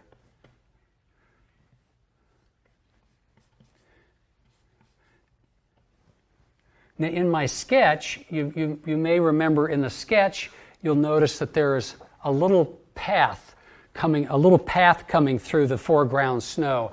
I think at some point on the underpainting, I'm going to want to work that. I'm going to need to include that because it's such an important part, I think, of the composition and the way the painting, leading the eye into the painting. So that's important, and I'll include that. For right now, I'm just going to work just a little bit of the snow, work this dark into the snow to create a gradient, and then I'll come back in with the lighter paint perhaps, and working the darker paint and paint that path in. So this paint, this paint I'm putting on is really exactly the same value as the tone, which is fine because now with my brush not loaded with the paint, but with enough paint in here, I'm going to start to shape these hills, keeping the lines soft and letting my brush pick up paint, which will then darken the snow a little bit and create that gradient for me. Bringing that paint in here, there's a little bit of a faint shadow here. I think that I'm getting just a hint of the field there. Looking now, referring to my sketch, which is just to my right, I can see that I've got this field comes in here. Maybe I have. Notice now how I am picking up paint with the brush so that this snow is actually getting darker as I'm working upward toward the background, which is exactly where I want that gradient to go. So rather than having to mix every transitional value, I'm just essentially letting the paint blend a little bit and create that difference for me. Dark up in here. Keeping the edges soft.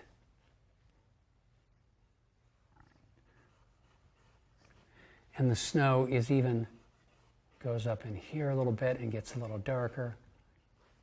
We step back and see that I'm getting a nice transition. Okay, yeah, I think you can see it's subtle, but there's certainly a transition in value from here to here to here. That's that gradient. That's the gradient that I need to create the illusion that this is going back in space. What will also help, of course, to make the marks smaller and just keeping the edges softer in some of in the background will also help create that illusion. Now the snow, as it gets on this hill, now that was too dark. I picked up some of the dark and transferred it right to where I really need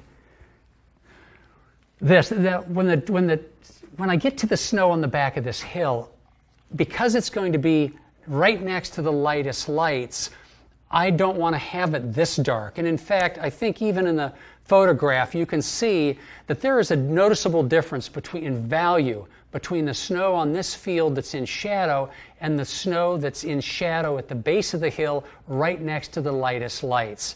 So I'm not going to change this. And in fact, that might be already the exact value that I need. Instead, I think I'll come in. I do need. I think it could stand to be a little bit darker, in not the snow, but in some of these passages. I seem to have gotten a little too much oil on this, so it's letting too much of the underpainting or the tone canvas show through. And notice how it's getting picked up now by my fingers. So that usually tells me that I have too much oil. If it's a real problem, and it's causing me a lot of problems, I'll often just take a paper towel and just press it against the area, and it will essentially blot out some of that oil and allow me then to go back in with unoiled paint, unthinned paint, and reestablish some of those darks. It's you know, minor issue at this point. This tree actually, notice I think both in my sketch and the photo, how this tree really seems to stand out a little more darker against the snow than some of the bushes do in here, because they're picking up some of the ambient light from the sky, whereas that is in shadow. I like that difference, the fact that this is a little bit darker than what's going on over here. And then by the same token, this could probably get a little bit darker too. Even though I've maybe lost that gradient in this area from dark to dark light here, because I've just darkened this, I think for the painting itself, for the whole painting, I think it's actually a nicer little change. And I can always come in with at some point with a really strong dark and hit some of these foreground areas just to make sure that there still is some bit of a transition. Okay, I'm looking at this right now. This is jumping out at me. This shape echoing that shape. I want to make these a little bit different. So I'll just drag some of the dark paint in. I just want to break that up a little bit. Maybe there's a mid-ground bush here. Something happening there. I'll going back now to the snow. There's an awful lot of detail in this field, with where the snow is visible between bushes, and there are slight breaks in the foliage. And you know, how important is that to indicate at this point? I don't think that important. What I need to do are get the major shapes correct, and that means making sure that some of these shapes aren't identical and that not the same size, and that there's enough variety and interest among them. That's okay. I just maybe need to bring a little of that in here. Yeah, again, I've lost my dark. This is all getting a little oily.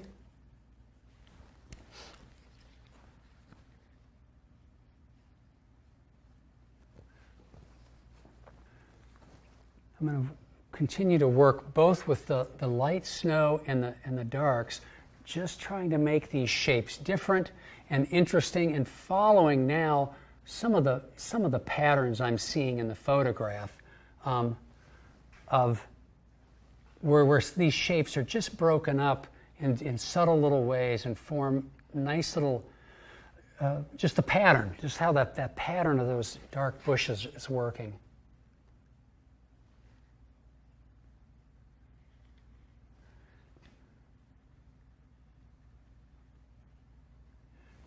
Now, the path that I have in the sketch,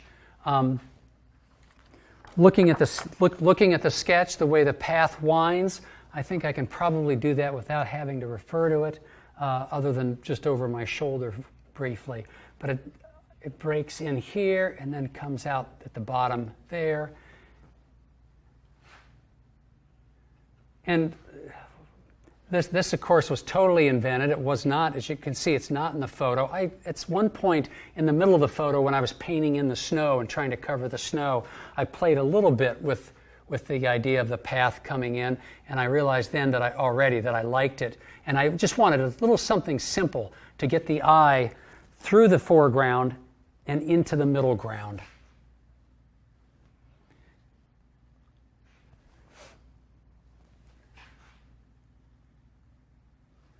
Okay, let's step back, looking at these shapes. Yeah, okay. I feel a little bit better about where this is going. I think that it could probably use, as I have both in the sketch and as I see in the photo, this is a little messy in here, in that there are too many little value variations. I think I want to keep that as more of a flat value shape, and you know, maybe an indication of just a couple details there. Now, before I go much further, I need to put the white of the snow in, because that's the lightest light, and that's going to, I just know from experience that that's going to make all the other values come together.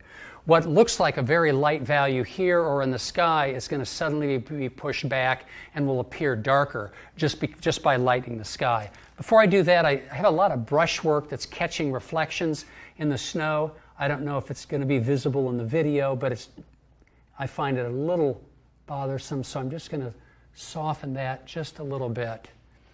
Let's see. Let's go with the light of the sky, and then this is probably going to have to lighten up just a little bit.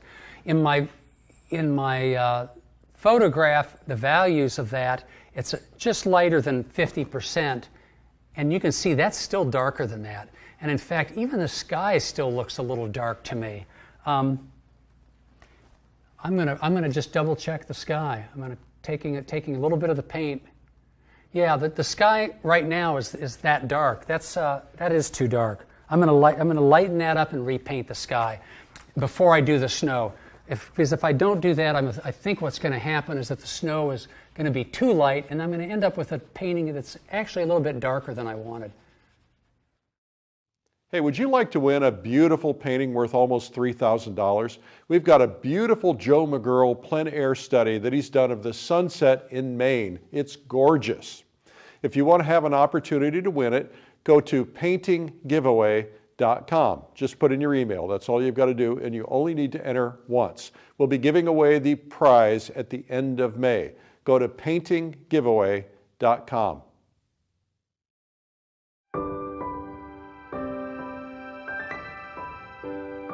John MacDonald's paintings draw people into the scene.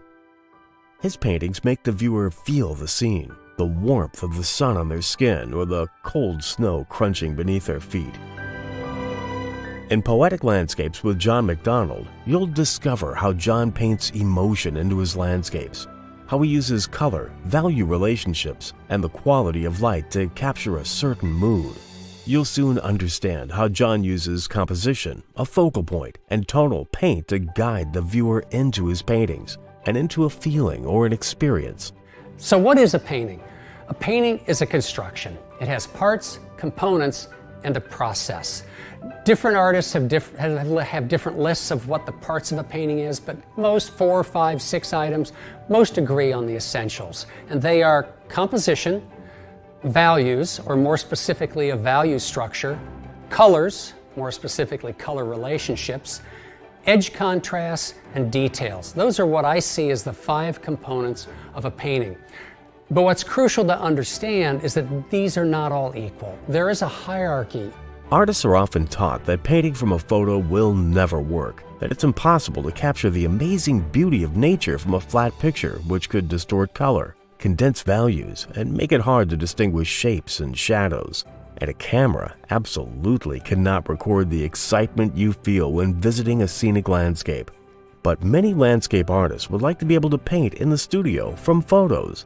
The point of using photographs is not to find one photograph you can copy, but a variety of photos that all give you visual information, and hopefully one photograph that can capture enough of the value relationships that you can use that as information regarding the values and the details.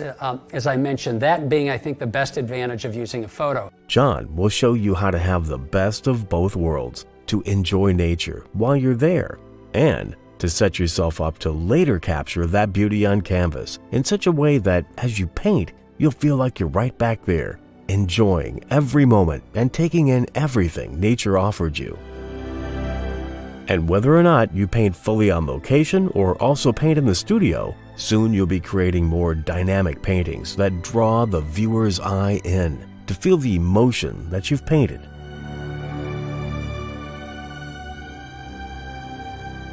Poetic Landscapes is available on DVD or digitally for your computer, tablet, or smartphone. Order yours today and start adding captivating emotions to your paintings.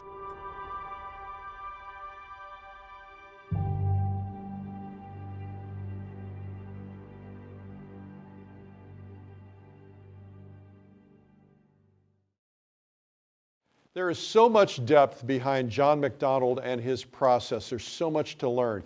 This video is called Poetic Landscapes, and you can learn more about it at lilyartvideo.com. Now, let's learn more about John.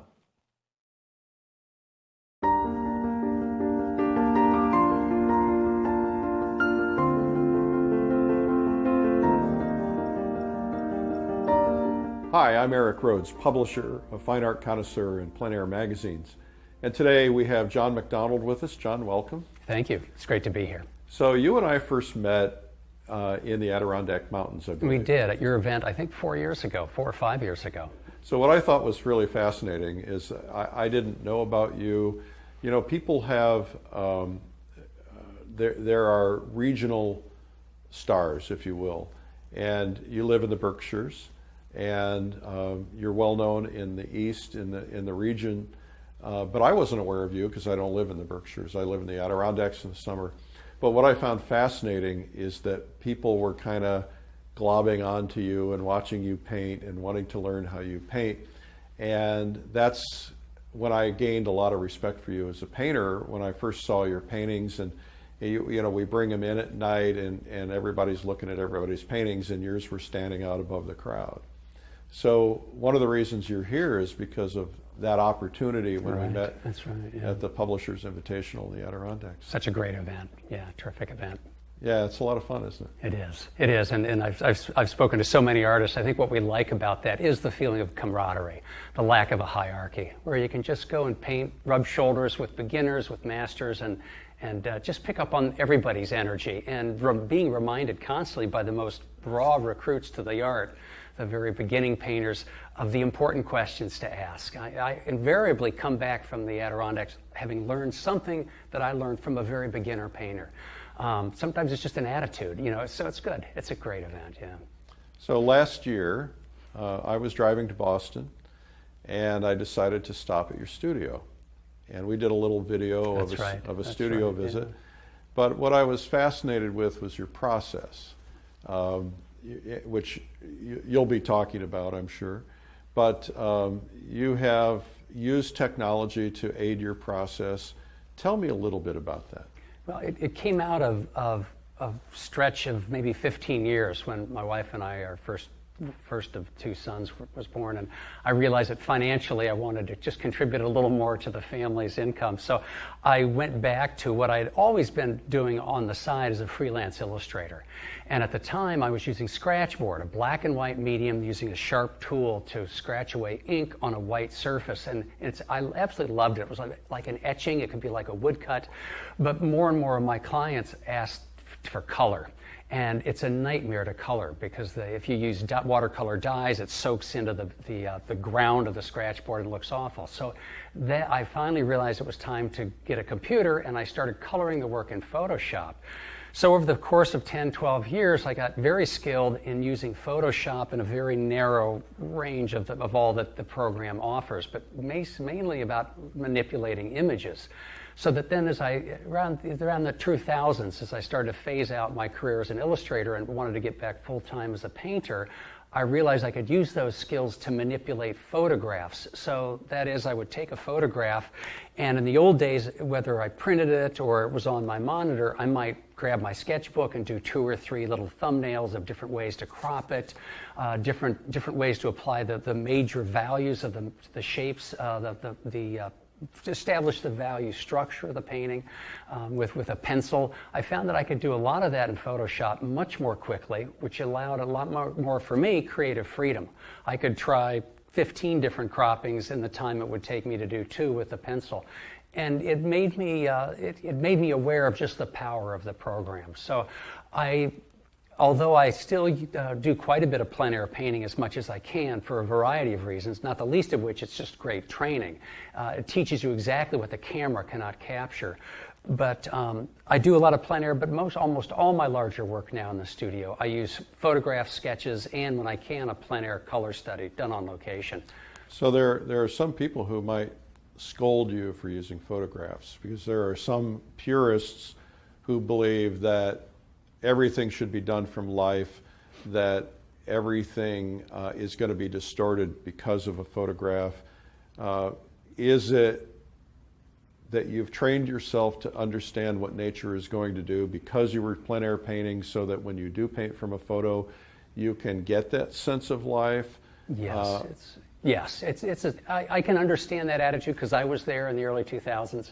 When I was still doing some illustration, I spent maybe 3 years painting solely outdoors. I would do no painting in the studio. That was where I did illustration, and I wanted to keep them separate. So I spent 3 years, and if I didn't finish a painting, I'd have to wait till the weather conditions were approximately the same to go back out on location and work on that painting. I think that yes, you need plein air. Any landscape painter has to paint plein air, go through at least a phase of painting plein air. If not, and if you rely solely on photographs, I think that can show in the photo.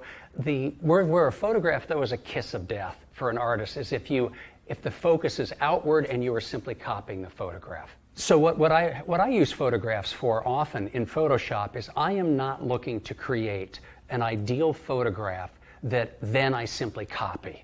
That of one single image that I look at and say, this will make a great painting if I copy it exactly. That would still look like a copied photograph. What I'm always aiming at is to create a photo, and I will alter both the cropping, but I will also alter the values of the image and the values in the color as well. I'm trying to recreate that scene as I remembered it. Including the way I felt about it. So for me, it's the feelings of an artist on location. That's one of the great advantages of being plein air. You're not just seeing something, you're in that scene. You're living in that landscape. You're as much an integral part of that landscape as a tree or a cloud that you're painting. I think that has a great power on the psyche and the soul of an artist that can come out in the painting. But if I simply run out to a landscape, take a photograph, and go back to the studio and copy it, that photograph is a soulless mechanical reproduction of what the lens sees, not even what the human eye sees. And then you end up copying a soulless reproduction of just an image.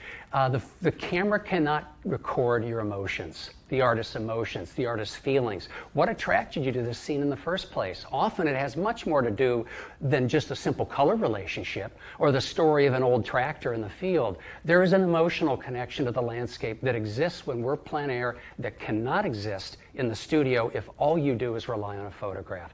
So I have my foot in both camps. I understand perfectly why there are some who say you cannot copy from photographs. And that is true, but I think you can use photographs simply for visual reference, as visual raw material, information, that you can use then to recreate the memories and the feelings that you felt when you were on location. Well, that's something that it's very hard to articulate. So when you go out in plein air and you're walking through the woods and you find a spot that speaks to you, you're like, there's something about this that you're having an emotional connection to. How do you translate that into a painting? Because there are no tubes that say drama. There's not a tube that says tranquility. There's not a tube that says peace. Exactly. It's all, well, there's the skill component of that. We have to know as artists how to compose a painting, how to manipulate value relationships that create one mood as opposed to another. How a soft edge can actually create an emotional tone to a painting that all hard edges won't. I think that's part of both learning skills as an artist, but being mindfully aware that as an artist, as a human being, I'm responding to this with emotion and with all the experience in my story and my history, and that can influence the way I want to paint. Ultimately, we have to ask ourselves, why are we doing this? Is it just to produce pictures, or is it a way to, for me, it's always been a way of connecting to the landscape. I've often said that for me, painting plein air is really a form of meditation. If I didn't know how to paint, I could still be very happy sitting in a meadow for 2 hours and just watching what happens. It's a miracle. You know, everything is miraculous out there. And just enjoy the color relationships without painting. The painting is actually, for me, an important part of that meditative process because it stills my mind and gives me, it's like a chew toy for the mind. You know, the discursive mind that's always talking. When I paint on location, there is a part of my mind that just shuts down and is very still and is so intently focused on looking at these color relationships and recording them and mixing them. For me, a painting is an excuse for a way to more deeply experience a landscape than I ever could. It stills the mind, it makes me focus on relationships, color-light relationships, and try to capture a mood in paint. So, which goes back to using photos. I think that if you're in a landscape and you just simply take one photo and rush back to the studio, it's going to be very hard to capture any kind of a mood or a feeling in that painting that you experienced because you weren't there long enough to experience a mood. Yeah. I think it's important, even if you use photographs, to spend as much time in the landscape as possible. Quality time matters. So take 30 photographs, different exposures, then sit and do a couple sketches, and if you can't, do a plein air color study. No intention to do a finished painting. You don't have to put that pressure on you. But it not only doing a plein air color study will not only give you a much more accurate record of the color relationships in the landscape than a camera ever could. It's also another 2 hours spent in that landscape, living it, experiencing it.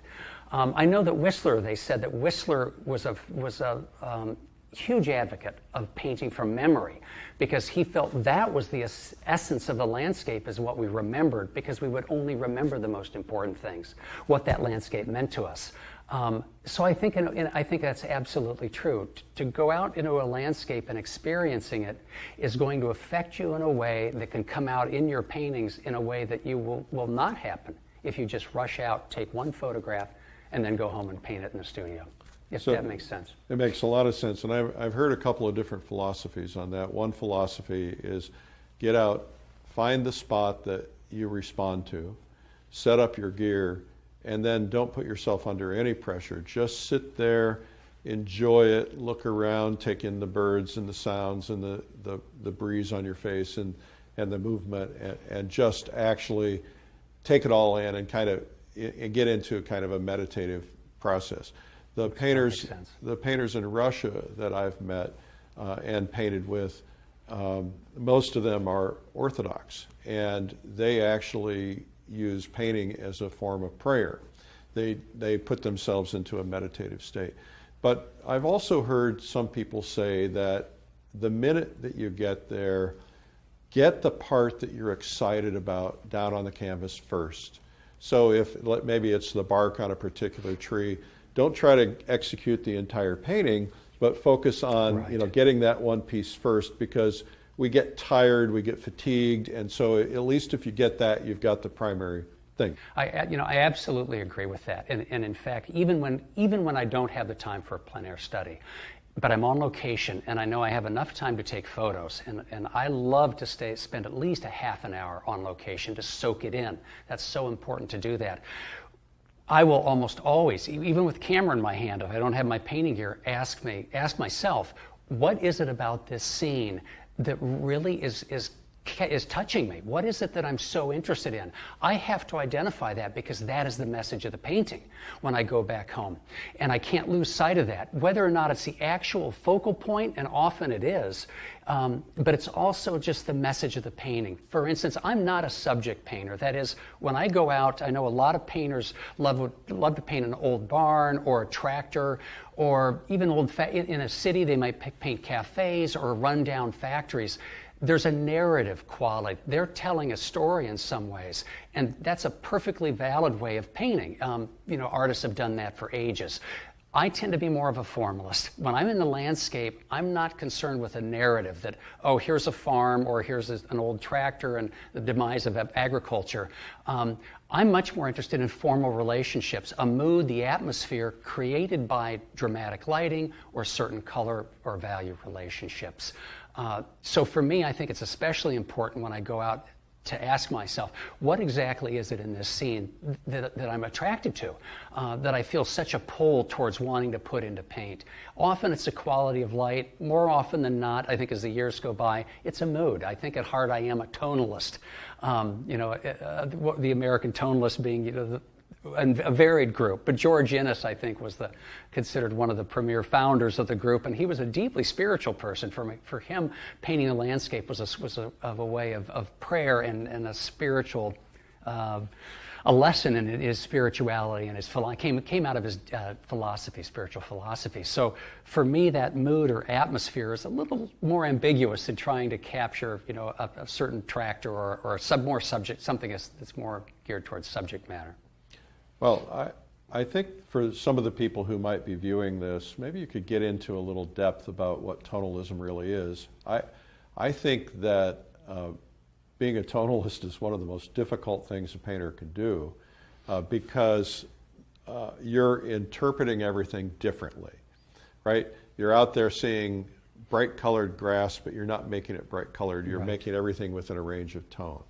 The philosophy, and I wish I knew more about it than I do, but the philosophy is extremely varied. The artists that were clumped in with a tonalist shared some similarities, one of which they like to unify the painting, typically with one tone that they often painted at a warm key. They used glazes and scumbling. They weren't interested, as the Impressionists were interested in the actual optics of the eye and the physics of the eye. They were much more interested in how a landscape felt, an emotional connection, whether it was spiritual or not. It had often much to do with an emotional connection to the landscape, and they love to capture the ephemeral moments of a landscape, which is why you rarely ever see a tonalist painting done at full noon under a blazing sun. They were much more likely to be a dusk or dawn scene with very few elements, hiding a lot of form. So much of it had to do with mood, capturing a certain mood, a certain time of the morning or afternoon when forms dissolved into a mist or a light. Very different work from the Impressionists. Of course, most photographers and most painters will tell you that the golden light is the best light, which is typically the early morning light and the late afternoon light. But there are moments of golden light that last only a few seconds. That's right. That are sometimes the best golden light, oftentimes at a sunset. So how does one capture those moments of golden light? Is it about memory training? Because you literally have sometimes 20 seconds, yeah. a minute, Yeah. It can pass so quickly. I know that the memory training was a huge component of a lot of the French schools in the late 1800s. A lot of the tonalists studied both either in Munich or in Paris, where that kind of training was important and promulgated by the instructors. So I think that was an important part of it too. I think a lot of it was just living in the landscape. A lot of the tonalists painted plein air, but a lot of them created their larger paintings in the studio from memory, deliberately. They wanted the memory to influence how they saw things. So in a 5 minutes, you have 5 minutes of a sunset. I think it's fun to try and slapdash that down in a plein air painting. Often you're really limited to just color mixtures, which I think is perfectly appropriate. Why not? Because the camera can't capture. A quick sketch, I do think that's where a camera sometimes can come in very handy, capturing those ephemeral moments, even though you have to understand that it's not going to capture the color, and it often exaggerates the value contrast. But at least it captures detail and form that then you can take a couple quick shots and then sit down with your sketchbook and make color notes, anything you can do to put that in your head so you can go back into the studio and paint it. I know with George Inness, especially later in his life, all his paintings were creations. He just pulled them out of his head. He had spent so much time painting plein air and studying nature that he was able to do that toward the end of his life. They were all inventions.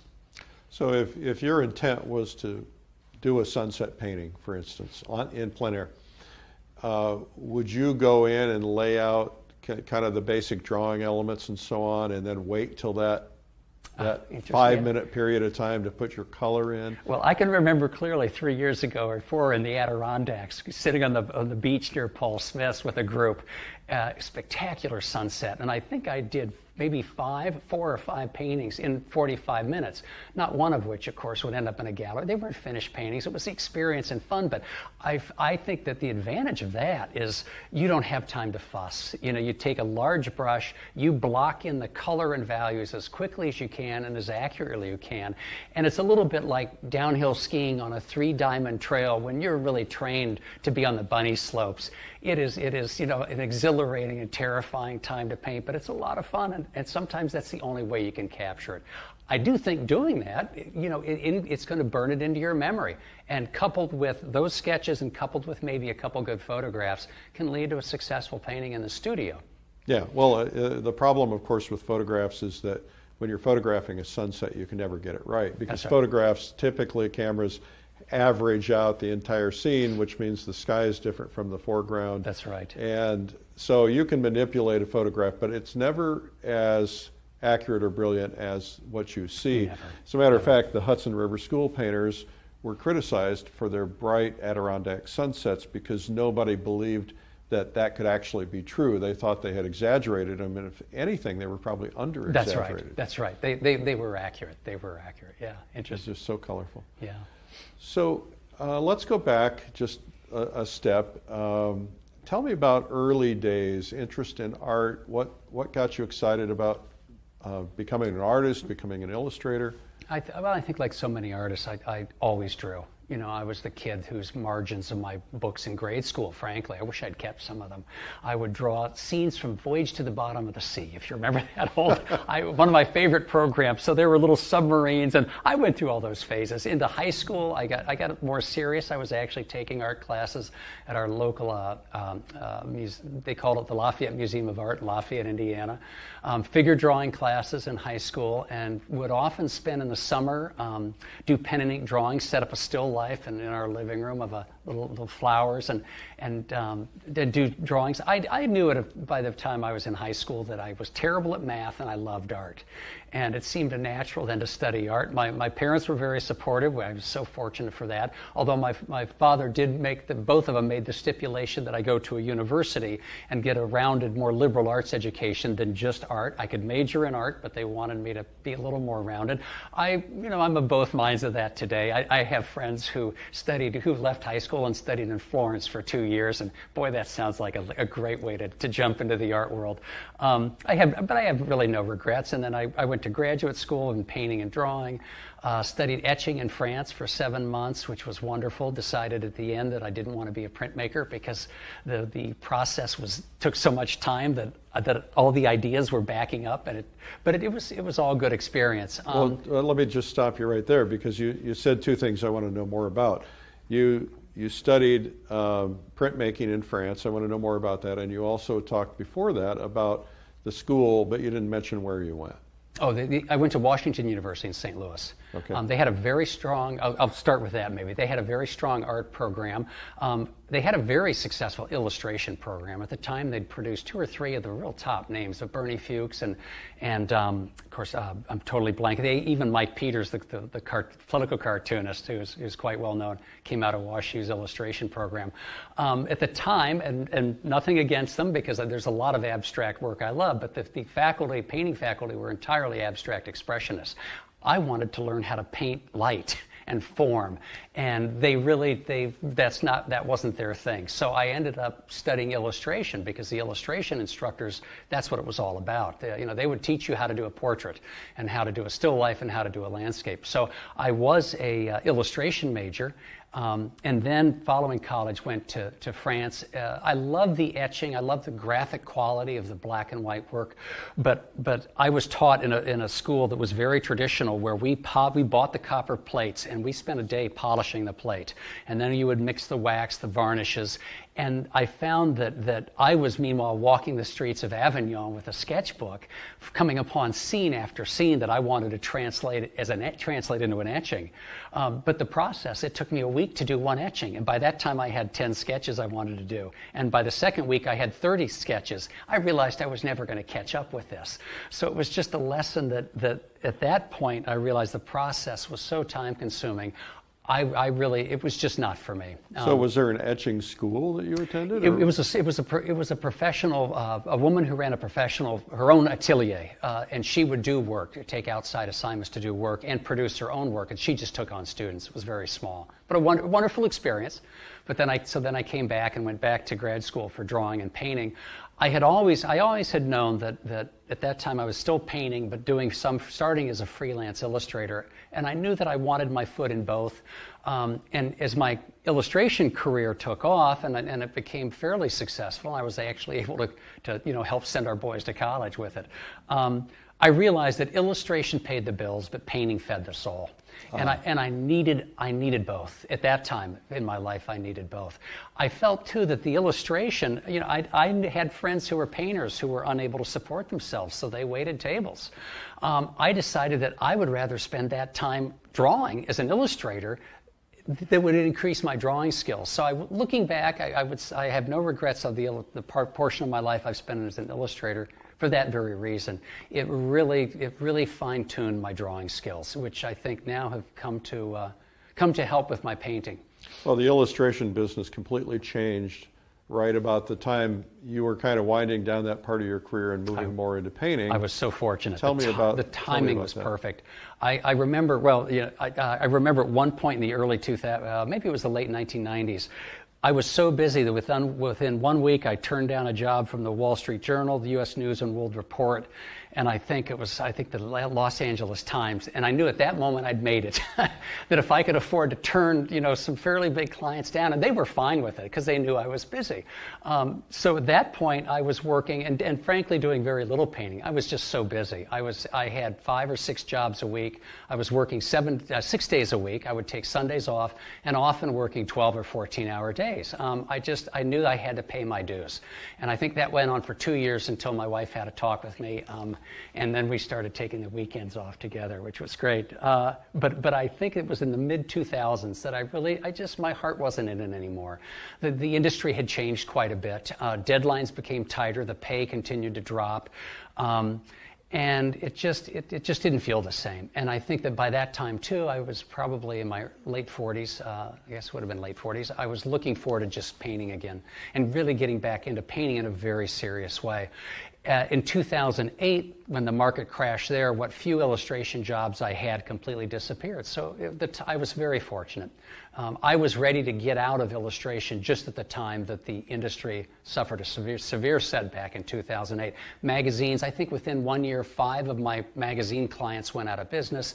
Newspapers could no longer afford my prices for illustrations, so the phone stopped ringing. And I was fortunately in a position that I was able to just transition right into painting full time. Of course, that meant getting my painting skills up to snuff. And I look back at my work that I was doing 15 years ago and was astonished how poor it looks by today. But so what does that process look like? You make a conscious decision that you're going to become a full-time painter.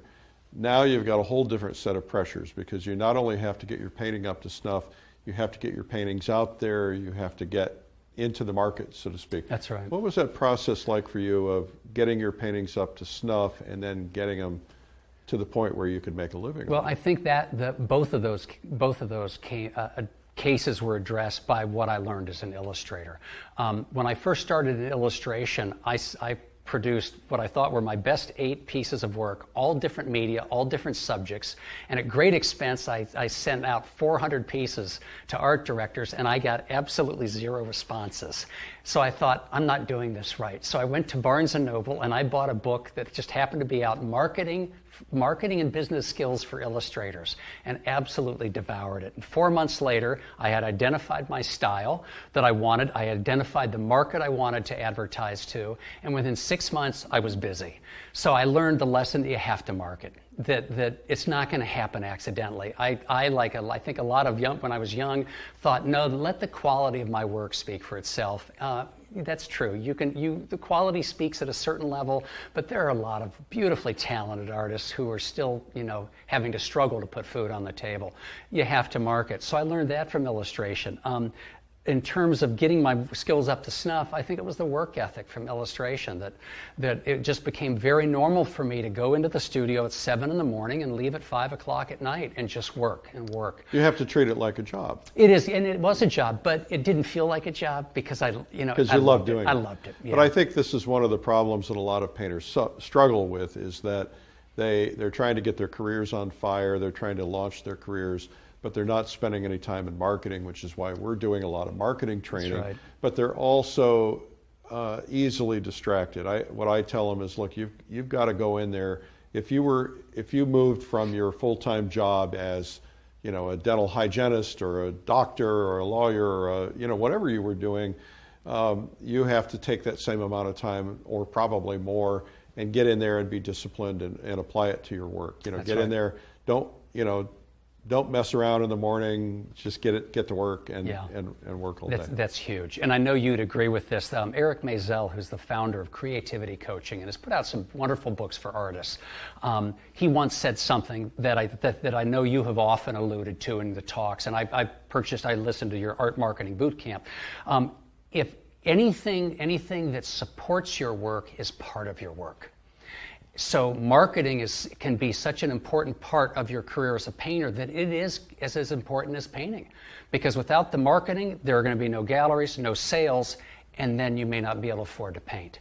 So anything that supports your work is part of your work. It's part of the job. Well, you know, it's kind of like it's the gas to the car. That's right. That's right. Yeah. You That's a good absolutely analogy. have to have Yeah, it really is. So I think for me, when I was starting, I thought, well, if it worked as an illustrator to buy a book, at that time I bought a book about marketing for artists, and what was it, The Artist's Guide to Galleries, or those big thick books that used to come out in the late 90s. I bought one of those and approached some galleries. You learn very quickly that, and I think, again, because of the illustration, knowing that I needed to have a work that was identifiably me, and that I needed to identify that market. So I quickly learned, too, what galleries may accept my work and what wouldn't. I didn't bother approaching a gallery that was full of abstract expressionists. I was looking for someone that sold landscapes, but maybe not having too many artists that, you know, of similar work, et cetera, et cetera. So I was, even though I didn't like it, and I've never liked marketing, it's just, you know, I think most artists don't, but I realized this is something I have to do. It's an important part of the work. And in terms of getting into the studio, you just have to paint. You have to paint. And I think, though, that what I used to do as an illustrator that I found so helpful is every 6 months and I'd never let a year go by without doing this. I would pull out my 10 most successful illustrations and I would lay them on the floor. And I would look at them for probably an hour and make a list of what I thought really worked in each one, found out what they had in common, and then I thought, well, if by focusing on such and such, the composition or the way I position things or the way I'm handling the color, if that's leading to all these successful illustrations, why don't I do that in all my work? And then I would do the next day I would do the opposite. I'd pull out my 10, what I considered my worst pieces, and I'd say, what do these have in common that is killing them? And then I'd try to avoid that. And I carried that over a little bit in my paintings. So I think that when I was beginning 15 years ago and really struggling, I was struggling with the materials, struggling with the concepts, but I was hoping I could get to the point where I could paint the way I had always wanted to and express what I wanted to express. I went through the same process. I think also being an illustrator taught me to separate my ego from the work. I can't tell you the number of times I would do an illustration and I'd send it off to the client, skipping with joy, knowing I was going to get a call in 20 minutes from the art director saying, wow, you nailed it. This is a home run. We love it. And instead they would say, we don't like it. The client doesn't like it. You need to change this, this, and this. And, you know, I could hear the air of the balloon of my ego going, shh, you know. And then there were times when I would do a piece, tight deadline. I had to make the deadline, and I was ashamed of it. I thought, oh my gosh, I'm never going to hear from this client again. And they would call and they say, oh, we love it. The client loves it. We want you to do 15 more just like this. So I learned quickly that I can't really judge my own work. And if you let your ego get attached to work, you'll never learn from your mistakes, your failures. I think that's a really critical point for everybody. It's an aha moment, really, because we're all too close to it. Absolutely. I visited a gallery that I'm in, and they had an old painting that I had painted 10 years earlier, and it was hanging up there. It hadn't sold. And there was this woman who was a collector who kind of spends a lot of time at that gallery. And I was cringing when I walked up the stairs and I saw this painting. I was cringing. It's like, oh, I hate that painting.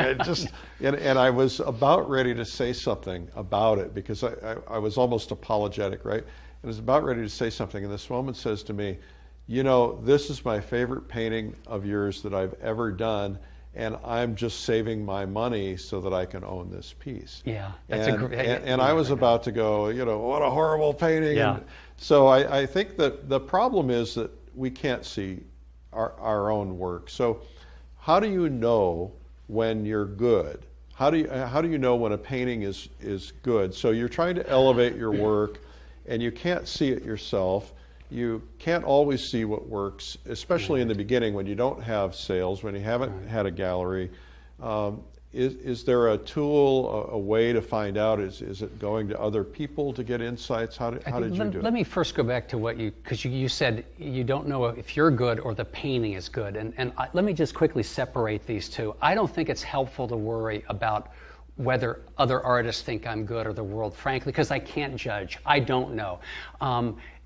So I also think then that ultimately, it's not that that's unimportant, but ultimately that leads too often, if I'm thinking that, oh my gosh, I'm not good measured against all other artists, that puts a lot of pressure on yourself. It's going to trigger the negative, that judge in our mind that just loves to trash us. You should have gone to business school. You never should have tried to be an art major. That's not helpful. But to know whether this or not, this specific painting is good or not can be very helpful information.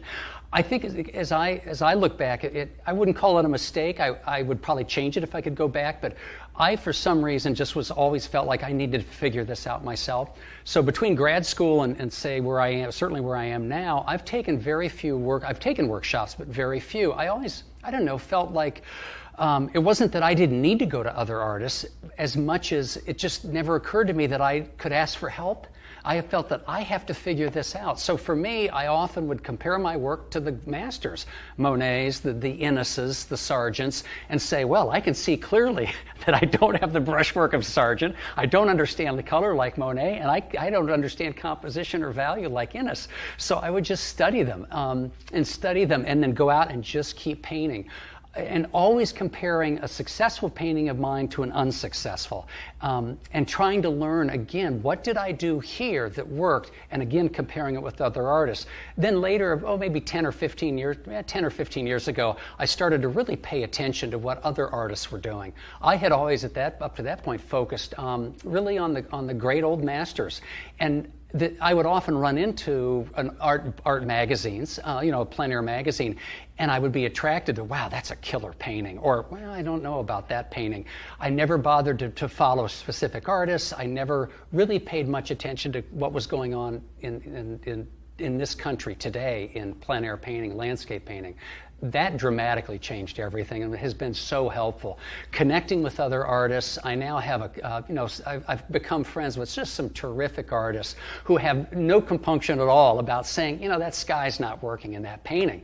I love that kind of criticism because I know from who it's coming from, they know exactly what's not working and they can help me see it.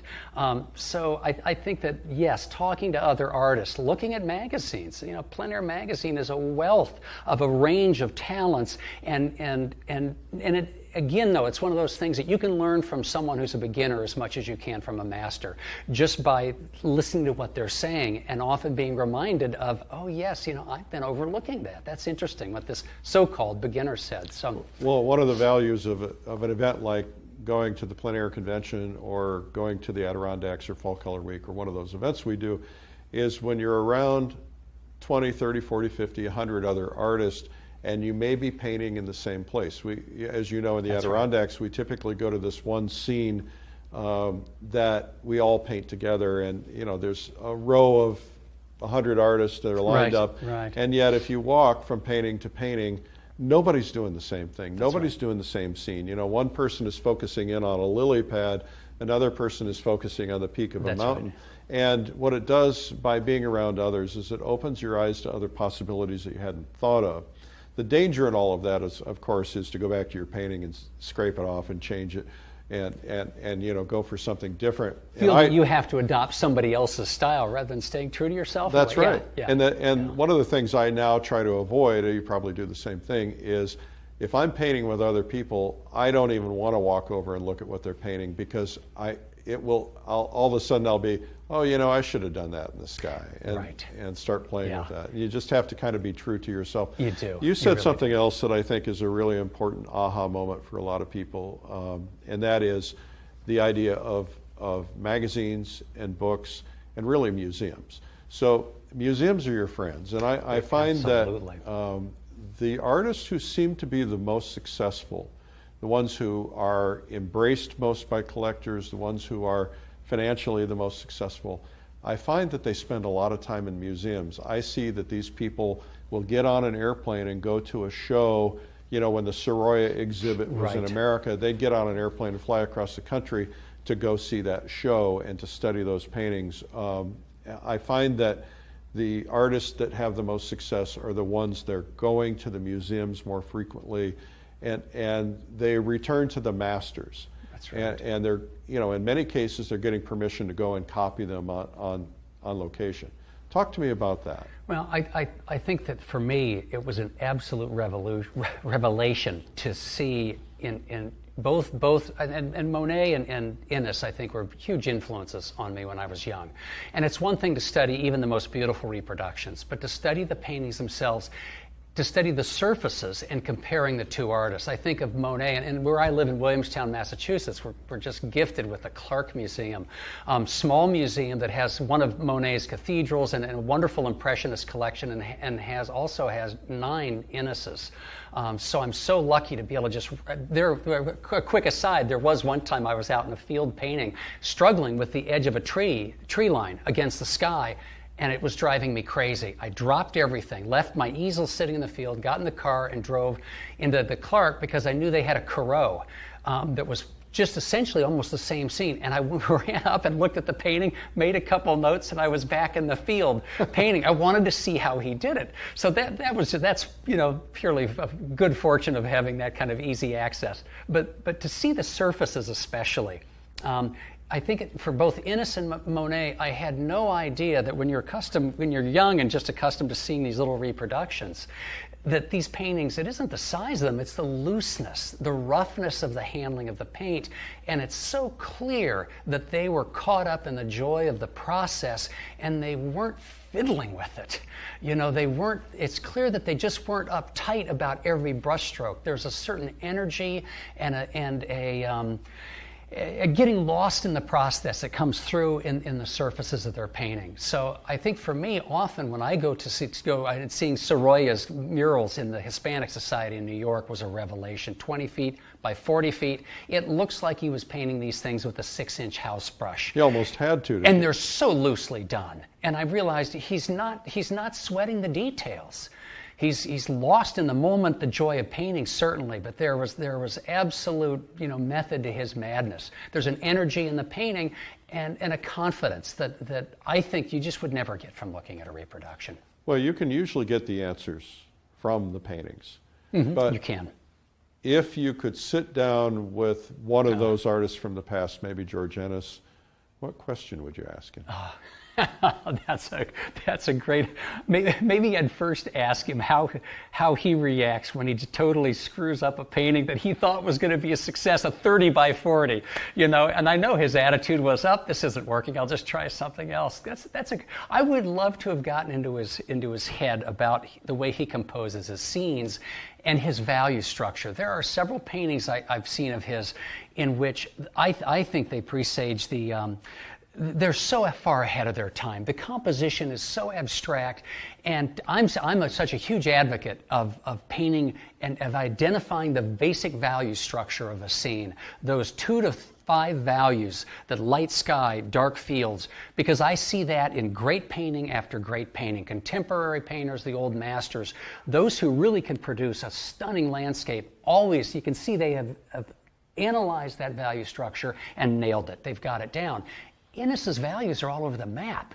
He'll have black in the clouds and a bright streak here, and yet he pulls it off. I think that, frankly, if I could rephrase or maybe not directly answer your question, I wouldn't ask him anything. I would ask if I could sit and watch him paint for 10 hours. Yeah. That's what I'd like to see. I want to see how he does this, because they say he painted with his fingers. He would use glazes and scumblings and washes and then scrape. Or one of the great tonalist, probably my second favorite tonalist, is J. Francis Murphy, who would often use scraping as part of his process. Now, I scrape usually out of frustration. I scrape when the painting's not working. And often I'm finding now that leaving some of that on and repainting can create interesting things. But he would actually scrape as a deliberate part of his process. That I would love to see how he worked that. There's so much to learn, so much to learn. Yeah, and so little time. In so little time, yeah. So, I think one of the things that is really important to communicate to people who might be new painters or might be watching this is don't get so invested in your work. Oh, yeah. I mean, love painting, but don't get invested in the painting. The one you're working on at the moment is put your heart and soul into it. It's your only child. But in reality, you have 10,000 children there in the background waiting. And if this one doesn't work, kick it out the door. I mean, it's done. If this turns out to be the miscreant you wish you hadn't raised, it's time to let go. So put your heart and soul in every painting, But if it's not working, you have to be willing to just not take it personally and learn from it. Don't get rid of it until you stop and think about what you did. Because if you don't do that, I mean, when you think about a failed painting, they are our best teachers. And in the most concrete terms, they're showing us where we need to work. If your paintings are not working, you're not working, and you're so embarrassed by that or feel uncomfortable that you just shove them against the wall and don't want to see them and then quickly paint over them, you're really losing some incredible instruction, free instruction right there leaning against your wall. Put the painting up and ask yourself, is it the composition that's not working? Is it the value structure? Is it the way that I'm mixing greens? Our mistakes are screaming at us, and if we don't listen to them, we're not going to improve. I think that became a huge part of my process about 15 years ago. And I think that I could see the quality of my work slowly get better and better, where instead of, if I had a painting that didn't work, I just would let it go. But before I destroyed it, I would look at that painting and I'd go through a list. Is it the composition? Is it what? I had to know what's not working. Because it's telling me, it's right there in front of me. In the most concrete way, it's showing my flaws as a painter. I need to identify those, or I'm not going to know what to work on. And if you can't see it, put it down. Wait a year. Yeah, wait a year. Yeah, wait a year. The mistakes are still there. Yeah, it'll jump out at you. Yeah, it'll jump out at you. Well, you know, I hear stories of friends taking all their old panels and burning them, you know, because they don't want them in the market if something happens to them. And at the same time, I go through my old panels about once every 2 years, hundreds of them. And I look at them and I learn. First off, it's nice to be able to look back. You know, we in our culture, we tend to always look forward to see what's ahead. But if we turn around and we look back and see what we've accomplished, then, you know, there's not so much pressure. Yes. And right. So to go back through your panels, it gives you encouragement because you see what you've accomplished, you see how much you've grown, but you also can see mistakes that you couldn't see back then when you painted them that you may have only learned this particular year. Yeah, this week.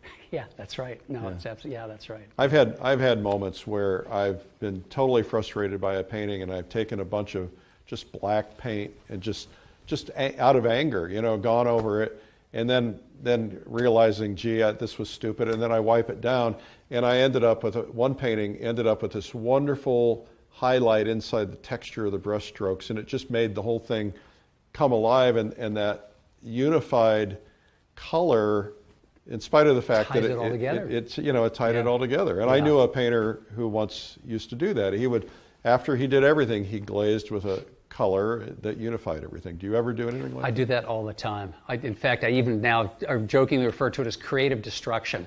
So if I have a painting that's not working, you know, 5 years ago, I would, after breaking 3 brushes, you know, and cursing my poor luck of having no talent, then I would just scrape it. You know, I'd scrape the whole thing and set it against the wall.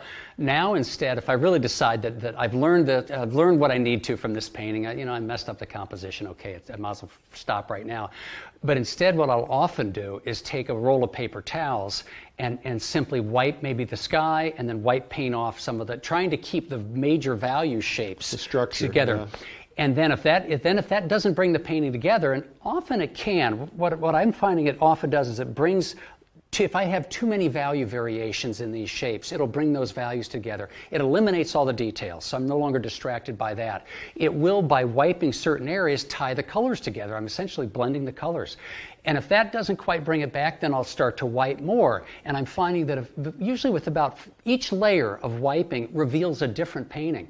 And sometimes, and it happens, I don't know, maybe 1 out of 4 or 5 times, I'll be able to take that back to a stage that I say, there's a good painting in there. And I'll go back and rework the painting and sure enough end up with a successful painting. So it's so important not to despair, not to give in to despair. and simply say, okay, what did I do wrong? Identify that, but then, scrape the painting, put a single color over it, wipe it. You have nothing to lose but a mediocre painting, which is nothing to lose. So as a painter, what do you think is the most important lesson you ever learned, and who did you learn it from? Wow. Strangely enough, I would say the most important lesson that maybe was a turning point in my realizing that this is something I can learn and I can do this was about 20 years ago from Cézanne, who I read, and it may be apocryphal, or I may have been mistaken, but I seem to have read someplace where he would take 1 or 2 brush strokes and clean his brush, step back and look, 1 or 2 brush strokes. And like John Singer Sargent, whose paintings look as if they were painted in a virtuosic frenzy, and they said that wasn't how they were painted at all. He actually was very deliberate with a brush stroke. He'd go back and look at it and then scrape it and then do it again. From Cezanne, from Sargent, I learned to slow down. And I saw the quality of my work take a substantial leap forward within a couple weeks just by, instead of, as I used to do, paint for 10 or 15 minutes because it's so much fun and oh, this is great and I just love this. And then I'd finally step back and I think, whoa, there are 10 mistakes in here and they're all interacting with each other. I simply decided to slow down. So now I will take no more than, I don't know, maybe 3 or 4 brush strokes, paint for 15, 20 seconds, step back. 15, 20 seconds, step back. I found actually my productivity go up because I was making so fewer mistakes that were fatal to the painting. I caught mistakes early, and then I could see one mistake that would jump out rather than so many mistakes in the canvas that I couldn't tell what was good and what wasn't good. Well, they say Sargent wore out the carpet because he stepped back so much. Exactly. Well, one trick that I've learned is that sometimes I'll put the paper towel in the back so that every time I need to wipe out my brushes, I have to walk to get a new piece of paper towel because I forget to step back. To step back. It's huge. We can slow down. We don't get points for being first to finish. You don't. And I think it's particularly difficult painting plein air. When the scene, you know those colors are going to change in 20 minutes. Yes, then go to that area first just to get the color down. But I find myself having to, especially plein air, say slow down, slow down, slow down, because it's always better to end the day with an unfinished painting that's really working than a painting that's quote unquote finished that's a loss. Because you rushed it. You rushed it. Don't rush. There's no hurry. Yeah. So for somebody who might be watching this and is early stage painter, just beginning, just learning, what's the best advice you can give them? A beginner. Patience. Be patient. Think long term. These skills, you can develop these skills. Talent. One of my favorite quotes that I wish I could do, I don't know who said it, I wish I could attribute it to him or her, but in the long run, perseverance and talent are indistinguishable. In the long run, perseverance and talent are indistinguishable. So don't despair that you weren't born gifted with Sargent's, ability. I certainly wasn't. But through just steady work and tapping into the joy of painting, the fact that you want to do this, being willing to create a lot of bad paintings in the process and learning from them, patience, but do work that's meaningful for you. Because this endeavor is so, it takes so many years and decades to really begin to master all of this. And we produce bad paintings and we produce good paintings. We have good weeks, bad weeks. We have good years and bad years. And we all have had months on end where what is going on? I can't seem to make the right decisions. That can take its toll and can really destroy the joy and the passion that drives your painting. So if you're not doing meaningful work, and by that I mean if you haven't found that landscapes are your thing, or still lifes, or I want to do nothing but paint the figure for the rest of my life because it creates an energy and a passion in me that it seems not like it's not work. If you can't tap into that, you will not have the energy to get you through those low moments. And we all have lots of them. I will do 2 bad paintings a week. I'll have 2 bad weeks in a 6-month period, and I'll have 2 bad months in a 2-year period. And I know when I see them coming that I just got to gut it out. You just get through it. Well, you also have to remember that with the dark clouds comes the rain exactly. That renourishes. And one thing that painters oftentimes don't realize is the bad is good. That's right. That when you're going through the bad, it's actually pushing you to a new level. Usually, if a painter wants to go from here to here, there's that period of storm in between. Peter Drucker talks about it in business, and it's true in all things because you're pushing yourself, and what it does is it's challenging you. So look at the bad as something you have to go through, rather than letting your ego get in the way. Absolutely, and I always think of it as a circle. If in the center is our expertise, and on the edge is the unknown, by definition, trying something new, learning something, means we don't know how to do it, or it wouldn't be learning. Well, when we don't know how to do something and we're on the edge of our knowledge zone, we're also on the edge of our comfort zone. And it doesn't feel good to make mistakes and be frustrated week after week if you're trying something new. But we have to just understand that's part of the process. Because if we only did things that made us feel good, if we only work continually from our strengths, we're going to be doing the same paintings in 20 years as we're doing right now. That's right. And what's the point of that? Yeah. I think that often getting accustomed to, we never have to like that discomfort, of being on the edge of out of our comfort zone, of failing, and again, I always consider it like free falling. I feel like I'm free falling. I don't know what the heck I'm doing, and this painting is crashing down, and it's so frustrating. And at that moment, I at least can stop and say, boy, I'm in a good spot. This is rich, because this is where I need to be if I'm going to learn anything. I have to get accustomed to feeling those feelings of discomfort when we're out of our comfort zone. That's what learning is about. It's part of it. It's part of it. Can't avoid it. So what have we not talked about that we should talk about? The current state of the art market. Yeah. That'll change. It'll ebb and flow. The state of landscape painting. I've begun thinking more and more that landscape painting, especially plein air landscape painting, is one of the most radical things we could be doing right now as artists in this day and age. And you think, oh, radical art are those crazy things, the really far out things that you see Sotheby's selling for $50 million, or you see at Mass MoCA, where I live, the Museum of Contemporary Art, Massachusetts Museum of Contemporary Art. And again, not to criticize those artists, there's room enough in art for everything. It's a huge field. It can accommodate everything. But I think that we as plein air landscape artists, or as landscape artists, don't appreciate often enough. In our current time and culture, I think we're actually rather radical.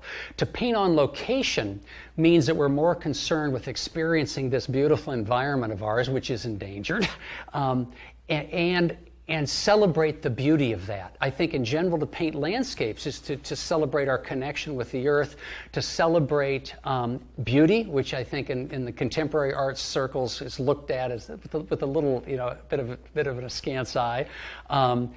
Can seem awfully naive. We're representational artists. I think that at this time in art history, where what is considered the cutting edge of art is so opposite from where we are, I almost feel like we've come full circle. And we are doing what I think is pretty radical, going back to the past and really connecting with a lot of that. Historically, that's always what happens, is what becomes radical then goes out of style, and something else new comes in style, and sometimes it's something from the past. This is a very interesting observation that you've made, because the plein air movement is the largest movement today in the history of art, ever. There always were plein air painters, at least going back as far as Constable, and probably a little further back than that.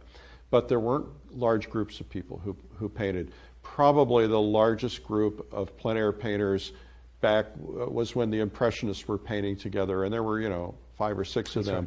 Yeah. And then there were some small groups of people, Willard Metcalf painting in Connecticut, and there were some small groups of people there, and there were some small groups of people in California. But today, there are more people painting in plein air than together. I mean, if you think about the plein air convention, the most recent one, which had 1,000 painters in one location painting in San Diego, it was a phenomenon. Yeah, that's unique in the history of art. It really is. Yeah. And you look at the number of people who are plein air painters. Some are professionals, some are midway there, some are amateurs. None of that matters. What matters is that they're enriching their souls, they're enriching their lives, they're expressing themselves creatively. They have this community where they're together as a whole. And to be a part of that is magnificent. And people will look back on this time. Jean Stern, who's an art historian at the Irvine Museum, says that this may be the most important art movement in the history of art, because there's so many people plein air painting. I can believe it. And I think part of that too is what I consider the deprofessionalization of painting. As someone who considers myself a professional artist, it's what I do for a living, and I make my income off of it. I'm aware, though, that too often professionals in the field, whether they want to or not, because of their very expertise, can serve as a deterrent for beginners to even pick it up and try it. We live in a culture that's so focused on success that only if you succeed does it matter what you did. And always the focus is on the outcome, forgetting that the process of just painting, someone who is a joyful painter as a beginner, what I experience painting and what they experience is absolutely identical. That joy knows no hierarchy. That passion knows no hierarchy. And I think that this, what I've seen, this plein air movement, is it's giving permission, you know, an overused cliche, but it's giving permission to people to be beginners again and to pick up and enjoy something in the moment, the process while they're doing it, and not compare themselves incessantly to the so-called masters at the top of the field. Because so much through history has been, oh, you know, the Monets, we worship the Monets and the Sargents, but how many times have that worshiping them has discouraged people from picking up a brush and trying it? Oh, I could never draw, I could never paint. And in reality, you can. And with very little instruction, you can come up to a very simple level of competence that can give you great joy. That's one of the other attributes of this whole great plein air movement that I think is just absolutely terrific. It's getting people on the streets and saying, you have a creative birthright, and you have a right as just a human being to go out and experience your own creative prowess. Do it, do it. And my plein air studies are my most valued possession other than my family. And I won't sell my plein air studies because I can look at that painting and relive the moment when a deer went leaping through the woods, or, you know, when there was something going on, freezing cold out painting the windmills in Holland. And so those are things that people can experience in their lives, and that it enriches their lives. I think with all movements, you know, there's always an old guard. Mm-hmm. And the old guard doesn't want anything to change. And the old guard in the plein air movement doesn't like the fact that there are all these people coming into it and all these people learning to paint, because their attitude is, well, this is going to dilute the marketplace, this is going to make the cost of paintings go down, this is going to put, you know, new competition. And some of those things are true, and we have to be careful about that. That's why I'm constantly pushing quality, that everybody needs to pursue quality with vigor, that they have to really go out and try to always elevate themselves, because we don't want plein air painting to mean bad painting. That's right. We want plein air painting to mean this is something you've done on location. It's something that it doesn't have to be a finished painting. But most of the people who are doing this are never going to be professionals. They're never going to sell a gallery. They're people who just want the joy of being out there, enjoying nature. Maybe they're not golfers, maybe they're not people who hike, but they're people who love to be outdoors, and they're creative, and they want to get their expression onto that canvas. And that's a special thing. That is a special thing. And I would even, in terms of the market, I would counter that to have these plein air events in all the different towns and cities across the country, you are exposing to everyone in that town painting and what it means and the process, and inciting curiosity, and chances are you're creating a market. You are creating future buyers of those paintings, if not the onlookers, even though the beginner painters, those who try it and maybe continue to paint and never get in a gallery, but odds are they will themselves become a collector later. So I don't see any downsides. There's no downside. You know, when we started Plein Air magazine, there were probably not 5 plein air events across America.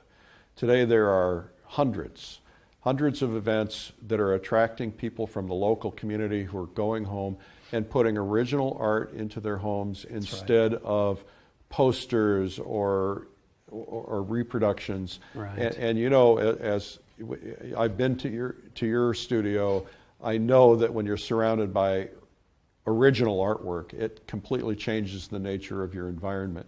And so we're enriching lives for other people, and some of them are interested and they want to learn how to do it.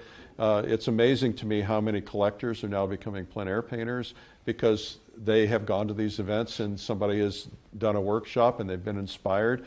And so it's making everything better, I think. I think so too. These are skills that can be learned. Yeah. Well, this has been a fabulous time together. I'm really excited about what I've learned from you, and I'm very complimentary of what you've done. I'm a big fan of your artwork, and I think that we're all going to grow by observing what you do. Well, thank you. I'm still learning a lot. So much to learn. Yeah. Thank you very much.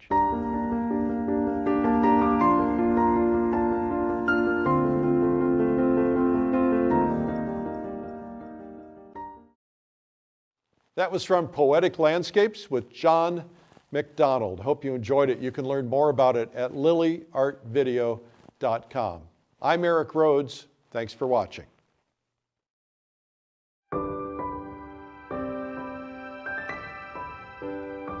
John MacDonald's paintings draw people into the scene. His paintings make the viewer feel the scene, the warmth of the sun on their skin or the cold snow crunching beneath their feet. In Poetic Landscapes with John MacDonald, you'll discover how John paints emotion into his landscapes, how he uses color, value relationships, and the quality of light to capture a certain mood. You'll soon understand how John uses composition, a focal point, and tonal paint to guide the viewer into his paintings and into a feeling or an experience. So what is a painting? A painting is a construction. It has parts, components, and a process. Different artists have different lists of what the parts of a painting is, but most 4, 5, 6 items, most agree on the essentials. And they are composition, values, or more specifically a value structure, colors, more specifically color relationships, edge contrasts, and details. Those are what I see as the 5 components of a painting. But what's crucial to understand is that these are not all equal. There is a hierarchy. Artists are often taught that painting from a photo will never work, that it's impossible to capture the amazing beauty of nature from a flat picture, which could distort color, condense values, and make it hard to distinguish shapes and shadows. And a camera absolutely cannot record the excitement you feel when visiting a scenic landscape. But many landscape artists would like to be able to paint in the studio from photos.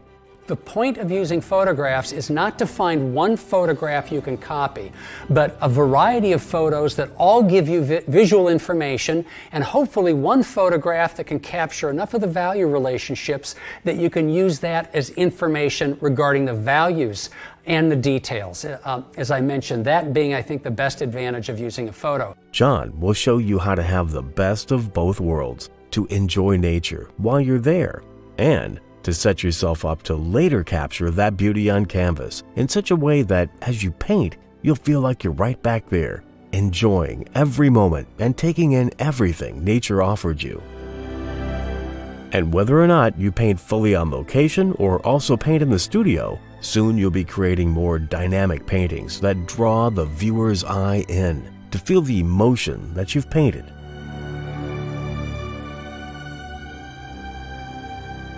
Poetic Landscapes is available on DVD or digitally for your computer, tablet, or smartphone. Order yours today and start adding captivating emotions to your paintings.